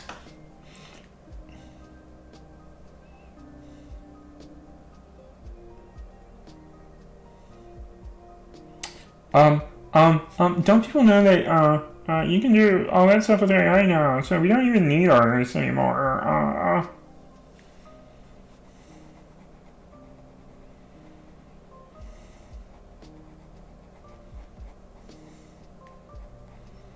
It says fucking blue check marks.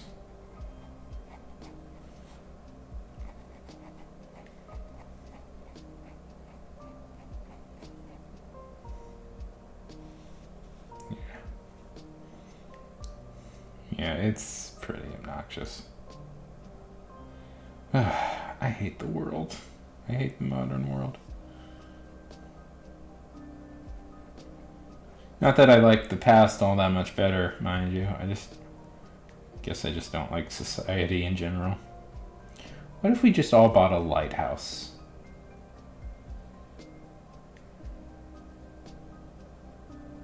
Let's all just live in a lighthouse.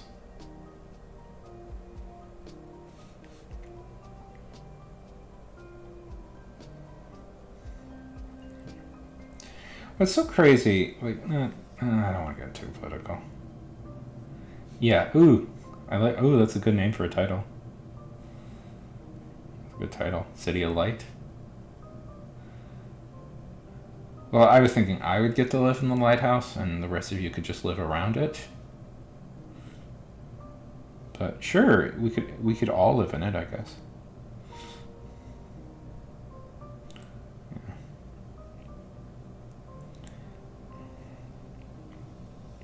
Like the thing about like cancel culture is like there's like legitimate things like I think the like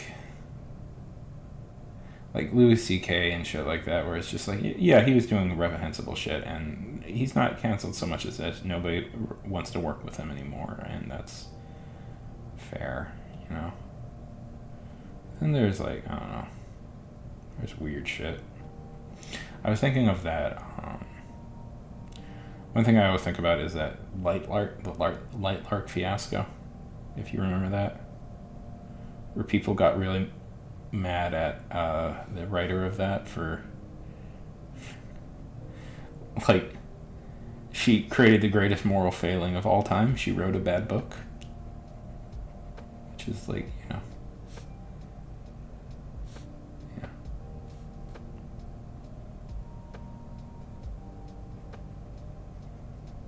Which is the most evil thing in the world to do, I guess. Yeah. Yeah, I could invite the groundlings. Oh, it's Light Lark. It's a young adult book. I don't know. I think it's getting a sequel. It might be getting a sequel. Anyways, I'm fascinated by it because this is like in many ways, a true homegrown success story that came out of TikTok, and then immediately all of TikTok turned on the author the second the book actually came out. So she made this like trailer thing for her book, and it got like something crazy, like 100 million views, and everybody was really excited for it. And then it turns out, oh yeah, the book wasn't that good. And then, shock of all shock, TikTok found out that, like most novelists who have time to can afford to sit down and write a book, her parents were rich, and she had some connection to the publishing industry. Shock of all shock. A writer used their connections in the publishing world to get their book made? But how? Anyways. But in the end, I think what people were really upset was that the book wasn't that good. And they were they got excited for a book that wasn't that great. But you know, the interesting thing about at least the TikTok generation is it seems like, not to judge, because like I think my own generation does a lot of stupid shit.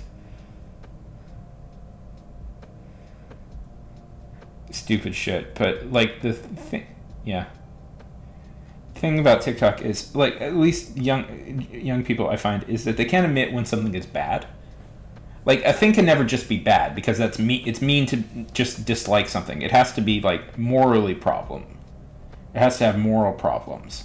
I think a lot of people just find that they don't like certain things, but they can't accept that it's just they're not fans of it, and it was just not something they enjoyed.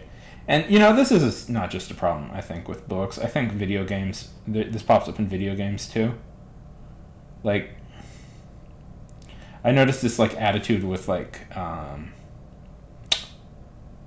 Cyberpunk, where people did not, where people were really hyped for that game, and when it didn't immediately live up to all the expectations, people got mad, but they got mad at. Well, no, CD Projekt Red was doing a lot of sleazy shit. But, like, people weren't mad at CD Projekt Red. They were mad at, like, game reviewers and stuff for, like, saying that they didn't like the game.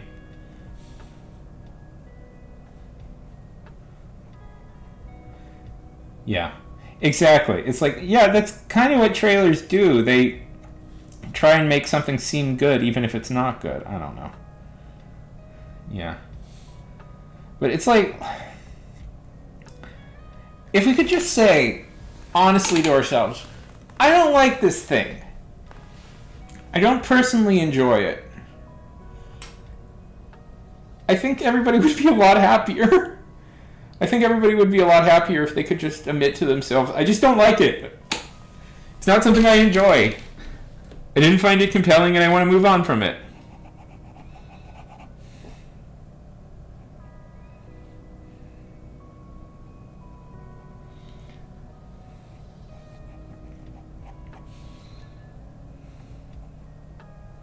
I think that would fix a lot of problems. Like, I've never heard that phrase before. It's like, I think like a lot of like the problems with like Star Wars and like superhero movies are also this. Yeah. Exactly. You can just not like it. Like, I think, yeah.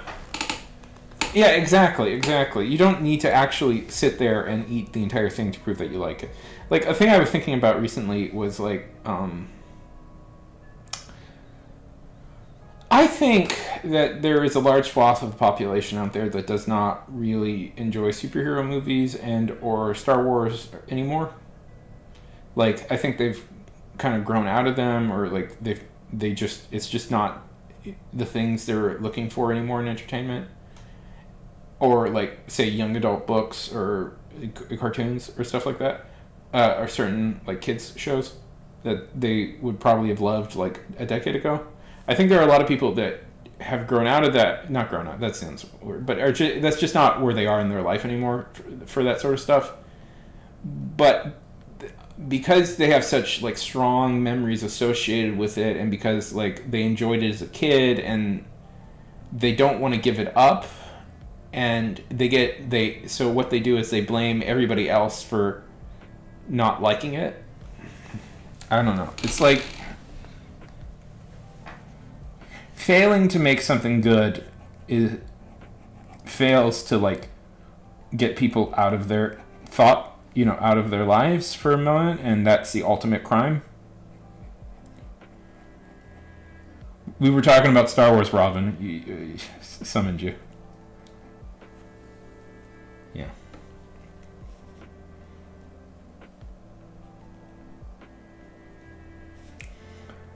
I was saying that I think that, like, the origin of a lot of, like, fandom problems is, I think there are a lot of people out there who probably aren't that big of fans of things anymore, but they want to stay, like, they can't give it up, they can't move on. And so that's what creates all these issues.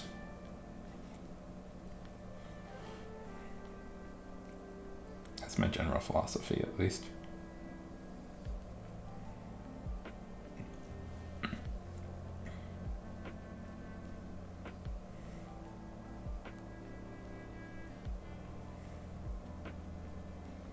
Like, if a video game or a movie makes you so angry that you send death threats to the people who were involved in that, could you really consider yourself a fan anymore? Like it feels like it's almost like an abusive relation. I don't know, not abusive. Like you're the abusive. They're the abusive. But it's like, can you really call yourself a fan anymore if all you do is send death threats to the people who make the stuff that you used to like? Like, is that really being a fan?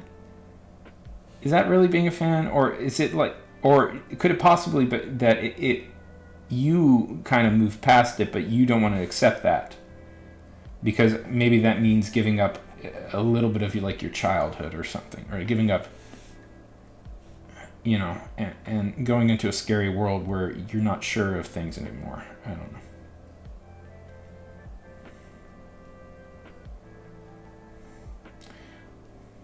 Like, I remember on Twitter, I would see all these people who are like, no shade to the show, but it's I'm gonna bring this up. Like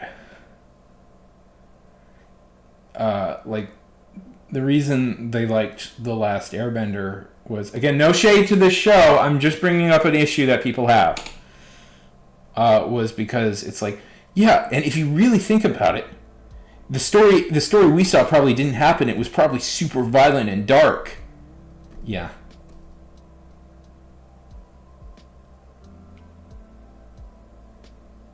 Yeah, exactly.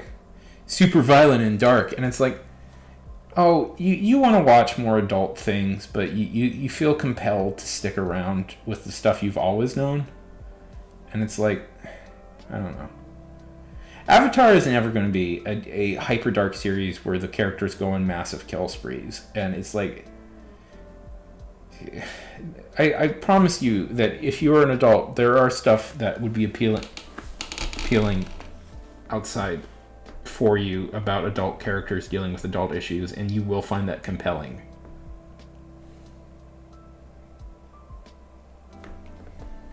Yeah. Yeah. I know, right? It's like, if you hate all this stuff so much, why do you keep playing? I think, in some ways, it's legitimately, they can't imagine their life without it. Like, I think it's like there are people out there who, like, they can't imagine their life without these things, but they don't like it anymore. It's like, the people who, like, scream about every World of Warcraft update. It's like, yeah. You should. Like, the people who scream about every World of Warcraft update and stuff, it's like, yeah. Yeah. You must. It's like, I don't know. It's like, what's...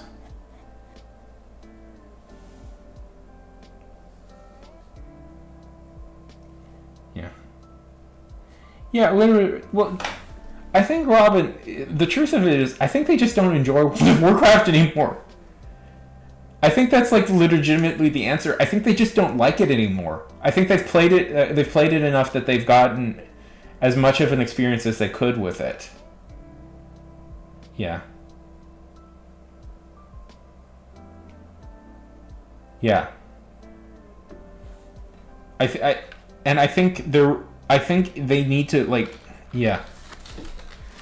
That's hilarious. But that's, like, my thing. I think, like, legitimately, I think there's people out there who have just played it enough. They're ready. They should have moved on. But it's been a part of their life for so long that they can't. If that makes sense. Like, you see that with, like really intense, like, League of Legends players, too. Where it's, like, this thing. Yeah. Exactly. And, there's also a debate, who feeds into what in that. There are people out there who are, like, hyper invested in that, and I don't know. Again, I think legitimately, like, the people who are angry all the time, like, I honestly think you don't like it. I think that's the real answer. I think you've played it enough, and you were ready to move on at some point, but you just never left. If a game or a franchise gives you no more joy, why keep playing it? Art should offer some form of relief, I guess. or like experience that you find compelling. And if the art offers nothing anymore, like zero compelling things, it's like, who, like, why keep doing it? Just why? I don't know.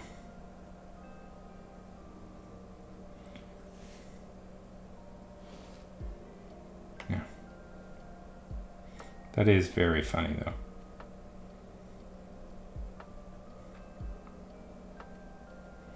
Yeah, and well, there's also certain fans who think, I don't know.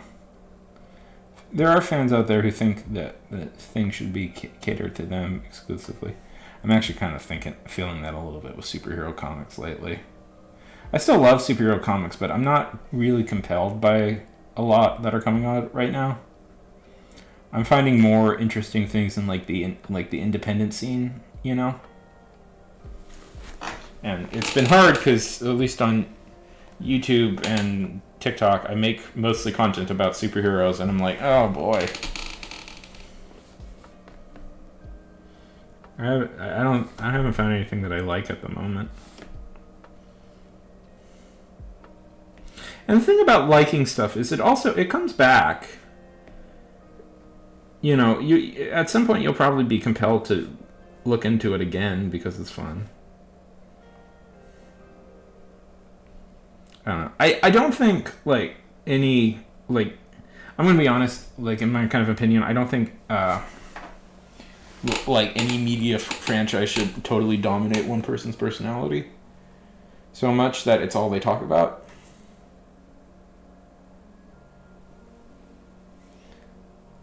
Does that make sense? Hey, Chicken Wing! How's it going?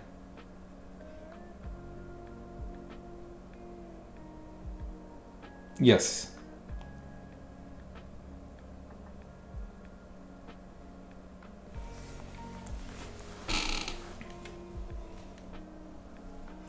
You're just chilling like a villain, chilling like Magillan.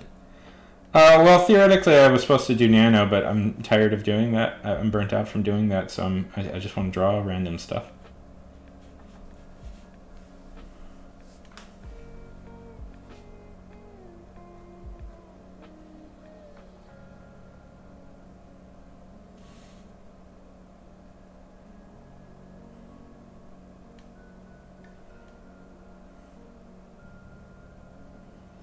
You know what's always so frustrating about art streams is you guys always show up later. Not to, later when I'm doing less good usually. Anyways, what about you, Chick? What have you been up to?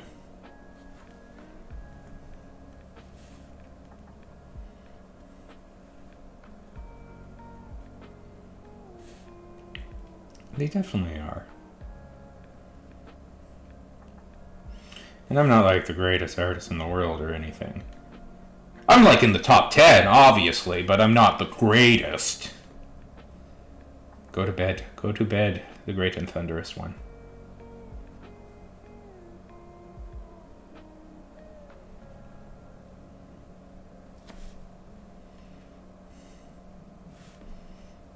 What about you? What have you been up to lately?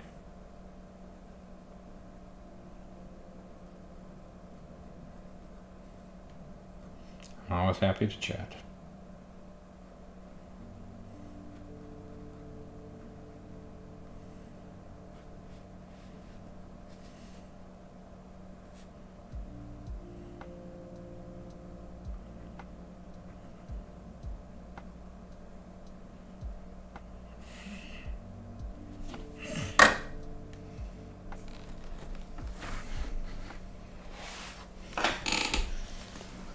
I actually find writing streams. Yeah. That's good. Yeah.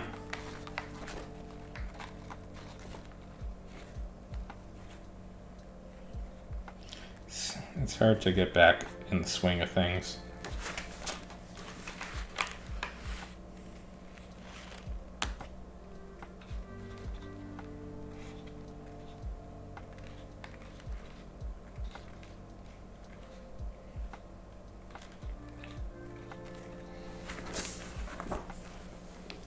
Well, no time like the present, chick. No time like the present.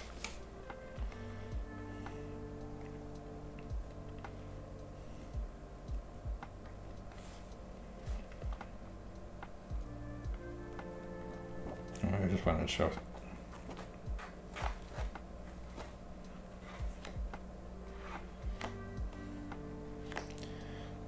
I don't know. Vaguely I'm practicing. I have an idea for a webcomic that I should be designing characters for, but I haven't done that yet.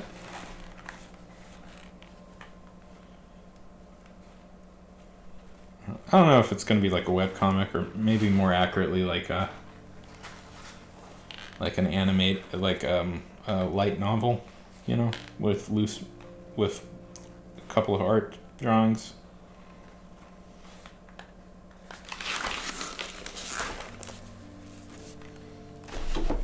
I drew this a few days ago. I like it. I like it. That's not part of the webcomic. It's just a random thing I drew. I just wanted to show people that I have been working on stuff.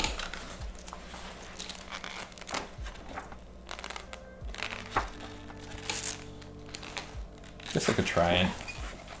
So the basic idea is it's a kind of a simple idea, but I think it's a good idea. It's like it's basically like The Office, but in a fantasy world, or like more accurately in a D&D world. It's like the characters work at a company that they work out of the Heroes Guild, and their job is to manage the various heroes that come in and out of the company. Was my kind of basic premise.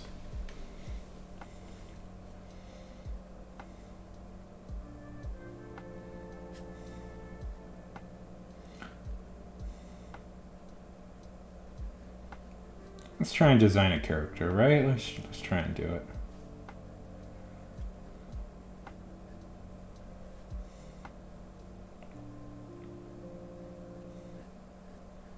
We can only fail.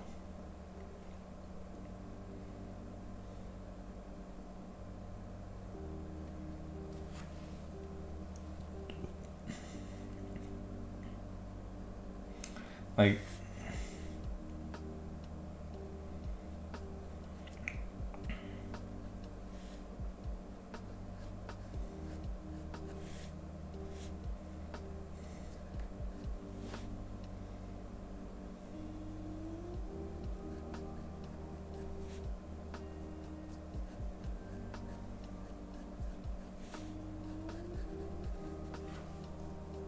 and failure is good. It's good and cool to fail. And yes, go follow my Substack.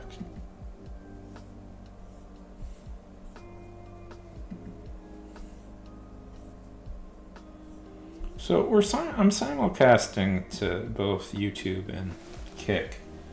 And supposedly there are 3 people watching us right now on Kick. Maybe? But I'm starting to get a little bit paranoid. I'm starting to think a little bit about Kick, just possibly. And Kick, people, correct me if I'm wrong on this, that Kick may be hiring bots to make it having bots view having bots to view streams, so it looks like there's more people on it than there actually are. Correct me if I'm wrong.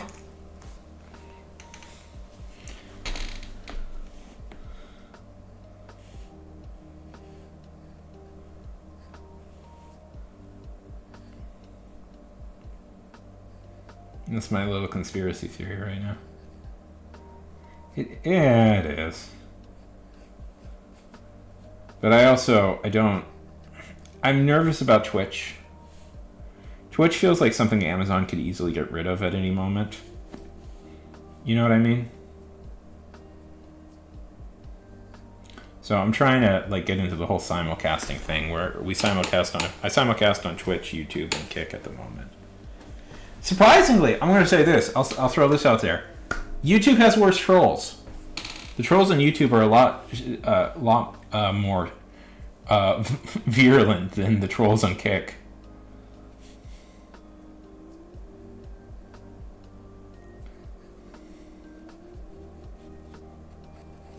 But I would. So it's like my goal is to eventually stream as far and wide as possible. At some point, TikTok will allow me to set up stuff through OBS here, so we can so I can stream on TikTok at the same time.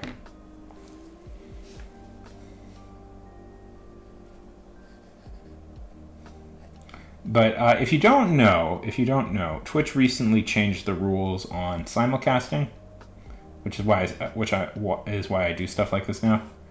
And one of the things is that you can you're allowed to simulcast to most places now. So I figure,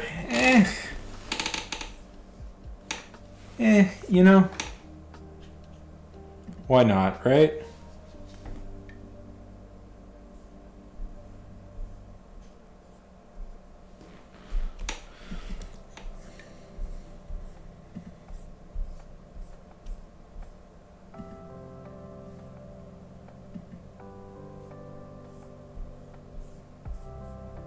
Oh, and yes, Kick is incredibly scummy.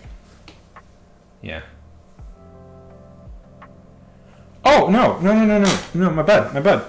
See this thing right here?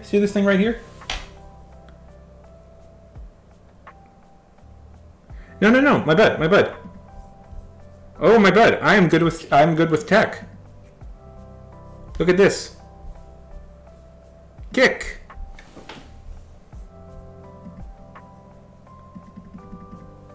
YouTube.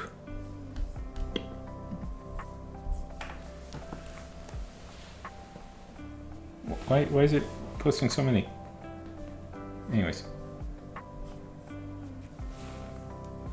Yeah, no. All of this, the window on this chat, you can see all. It coordinates all of them together. So you can see all of I can see all people can see all of it at once. Botrix, my bud. Botrix. It allows you to combine several different chats all together.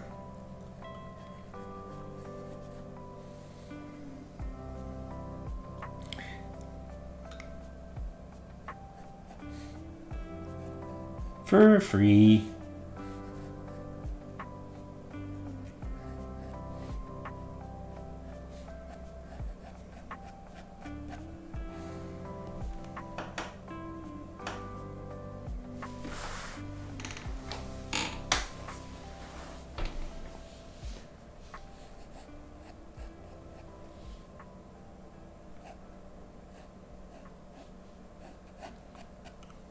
Theoretically, I can also do TikTok on here if TikTok would ever give me the fucking streaming code thing that it has, which drives me crazy.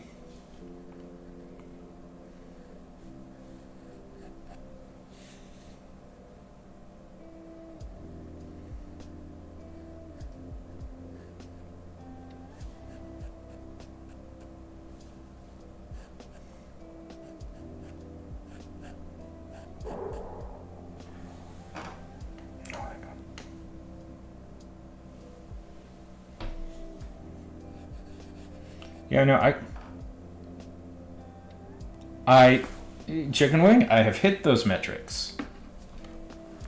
I theoretically could go live right now on TikTok if I really wanted to. And I have streamed on TikTok before. But TikTok is, but to like have it all be part of this one single apparatus, I need them to give me a number that they refuse. I need them to give me the the code that like Twitch and YouTube and all that stuff gives you, and they won't give that to me yet, so it's very frustrating. You have to have 1,000 followers on TikTok to go live, and as of today, right this second, I have 1,304 followers, so I'm a pretty big deal.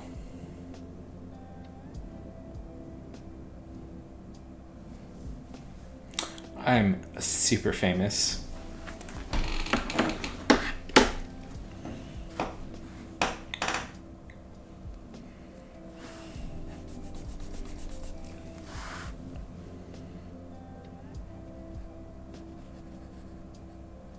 Of course, you need 10,000 followers to start getting paid, but all things will come.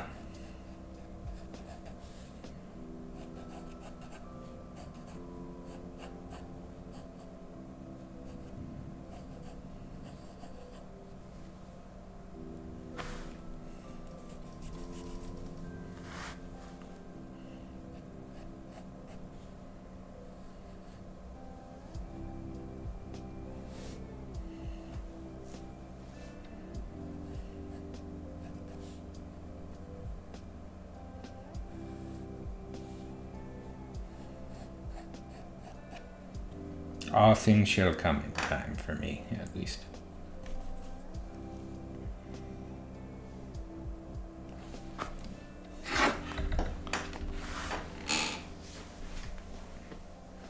See, I'm not particularly loyal to like any platform now.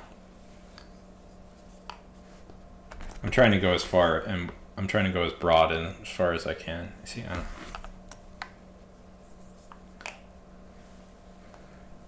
See, look. Oh, it's flipped. Well, those numbers are 1304.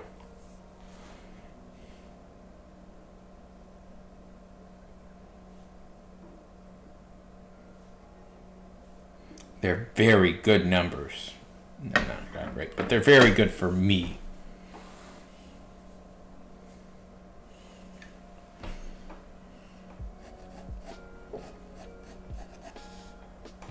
Oh boy, I have to go to the bathroom. Be back in a sec.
still. Urge! I'm never eating dairy again. Worst decision I've made.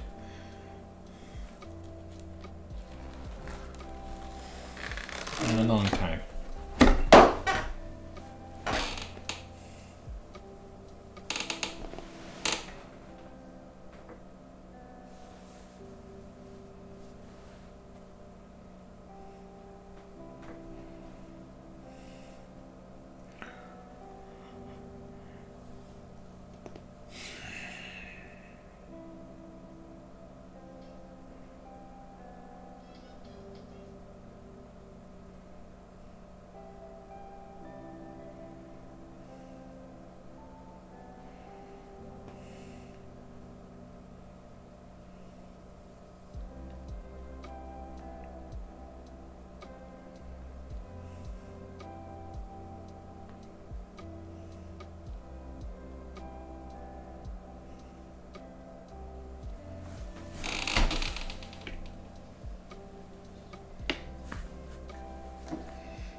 How's everybody doing?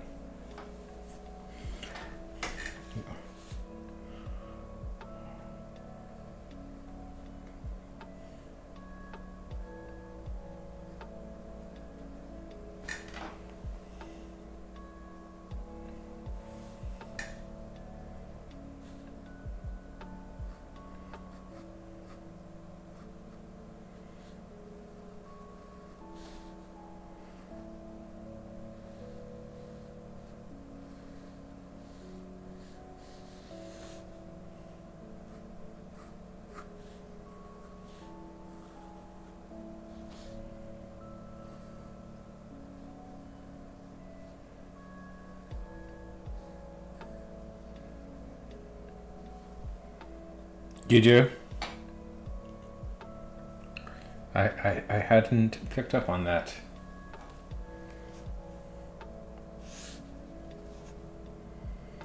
Lego Star Wars.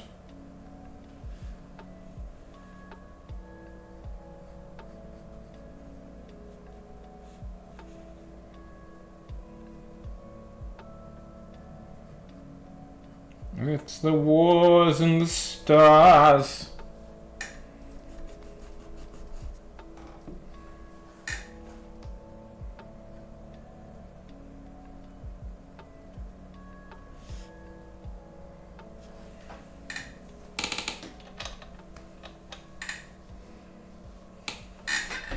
Shouldn't you be going to bed soon?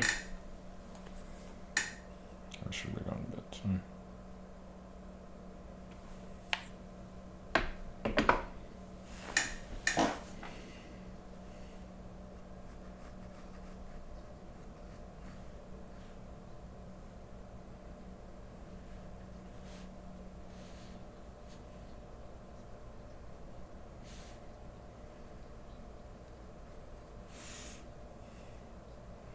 Nothing but Star Wars.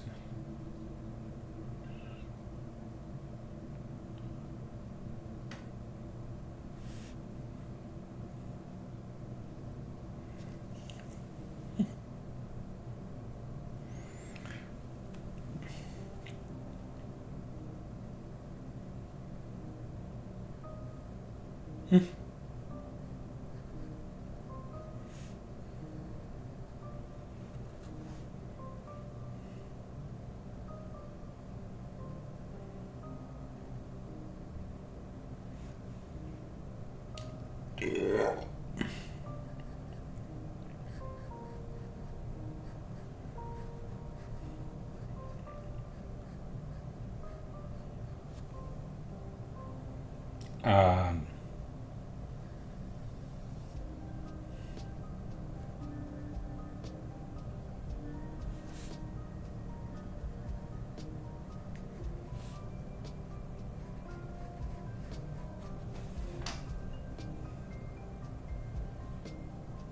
If you got a beauty pad is good.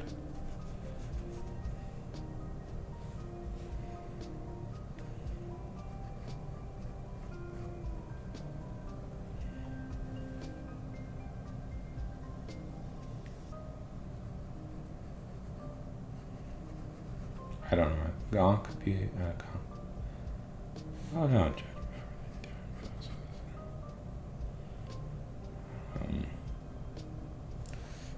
Gonk beauty pageant.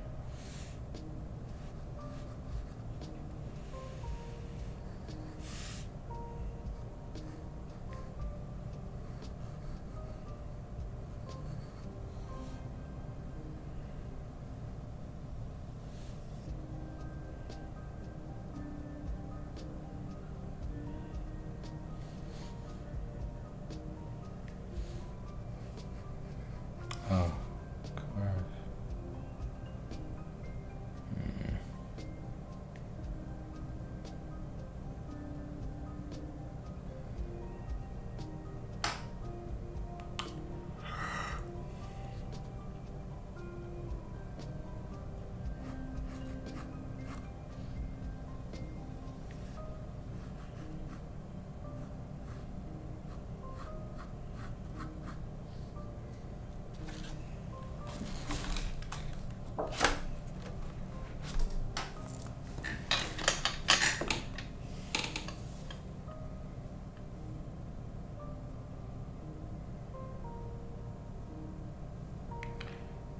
Yeah.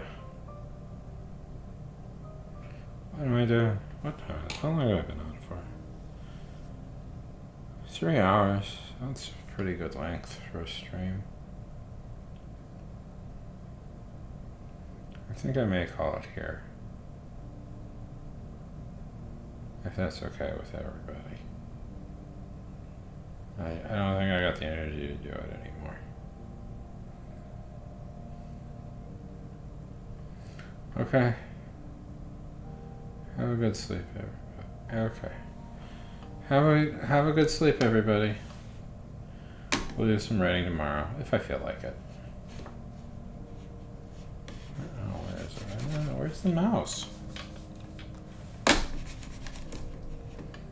Oh no. The mouse isn't working. What the frick? I can't log off and...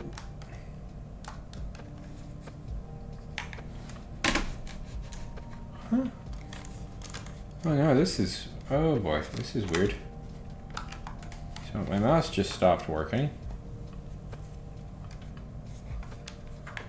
I've changed the batteries in this like a few days ago, so it should be working.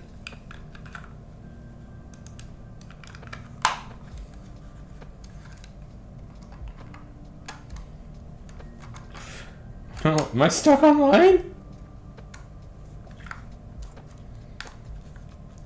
I want to call it quits. Okay, there we go. That was weird. Okay. There was a brief moment in time where I was going to be stuck online forever. Okay. Talk to you guys later. Bye. And I'm still on YouTube.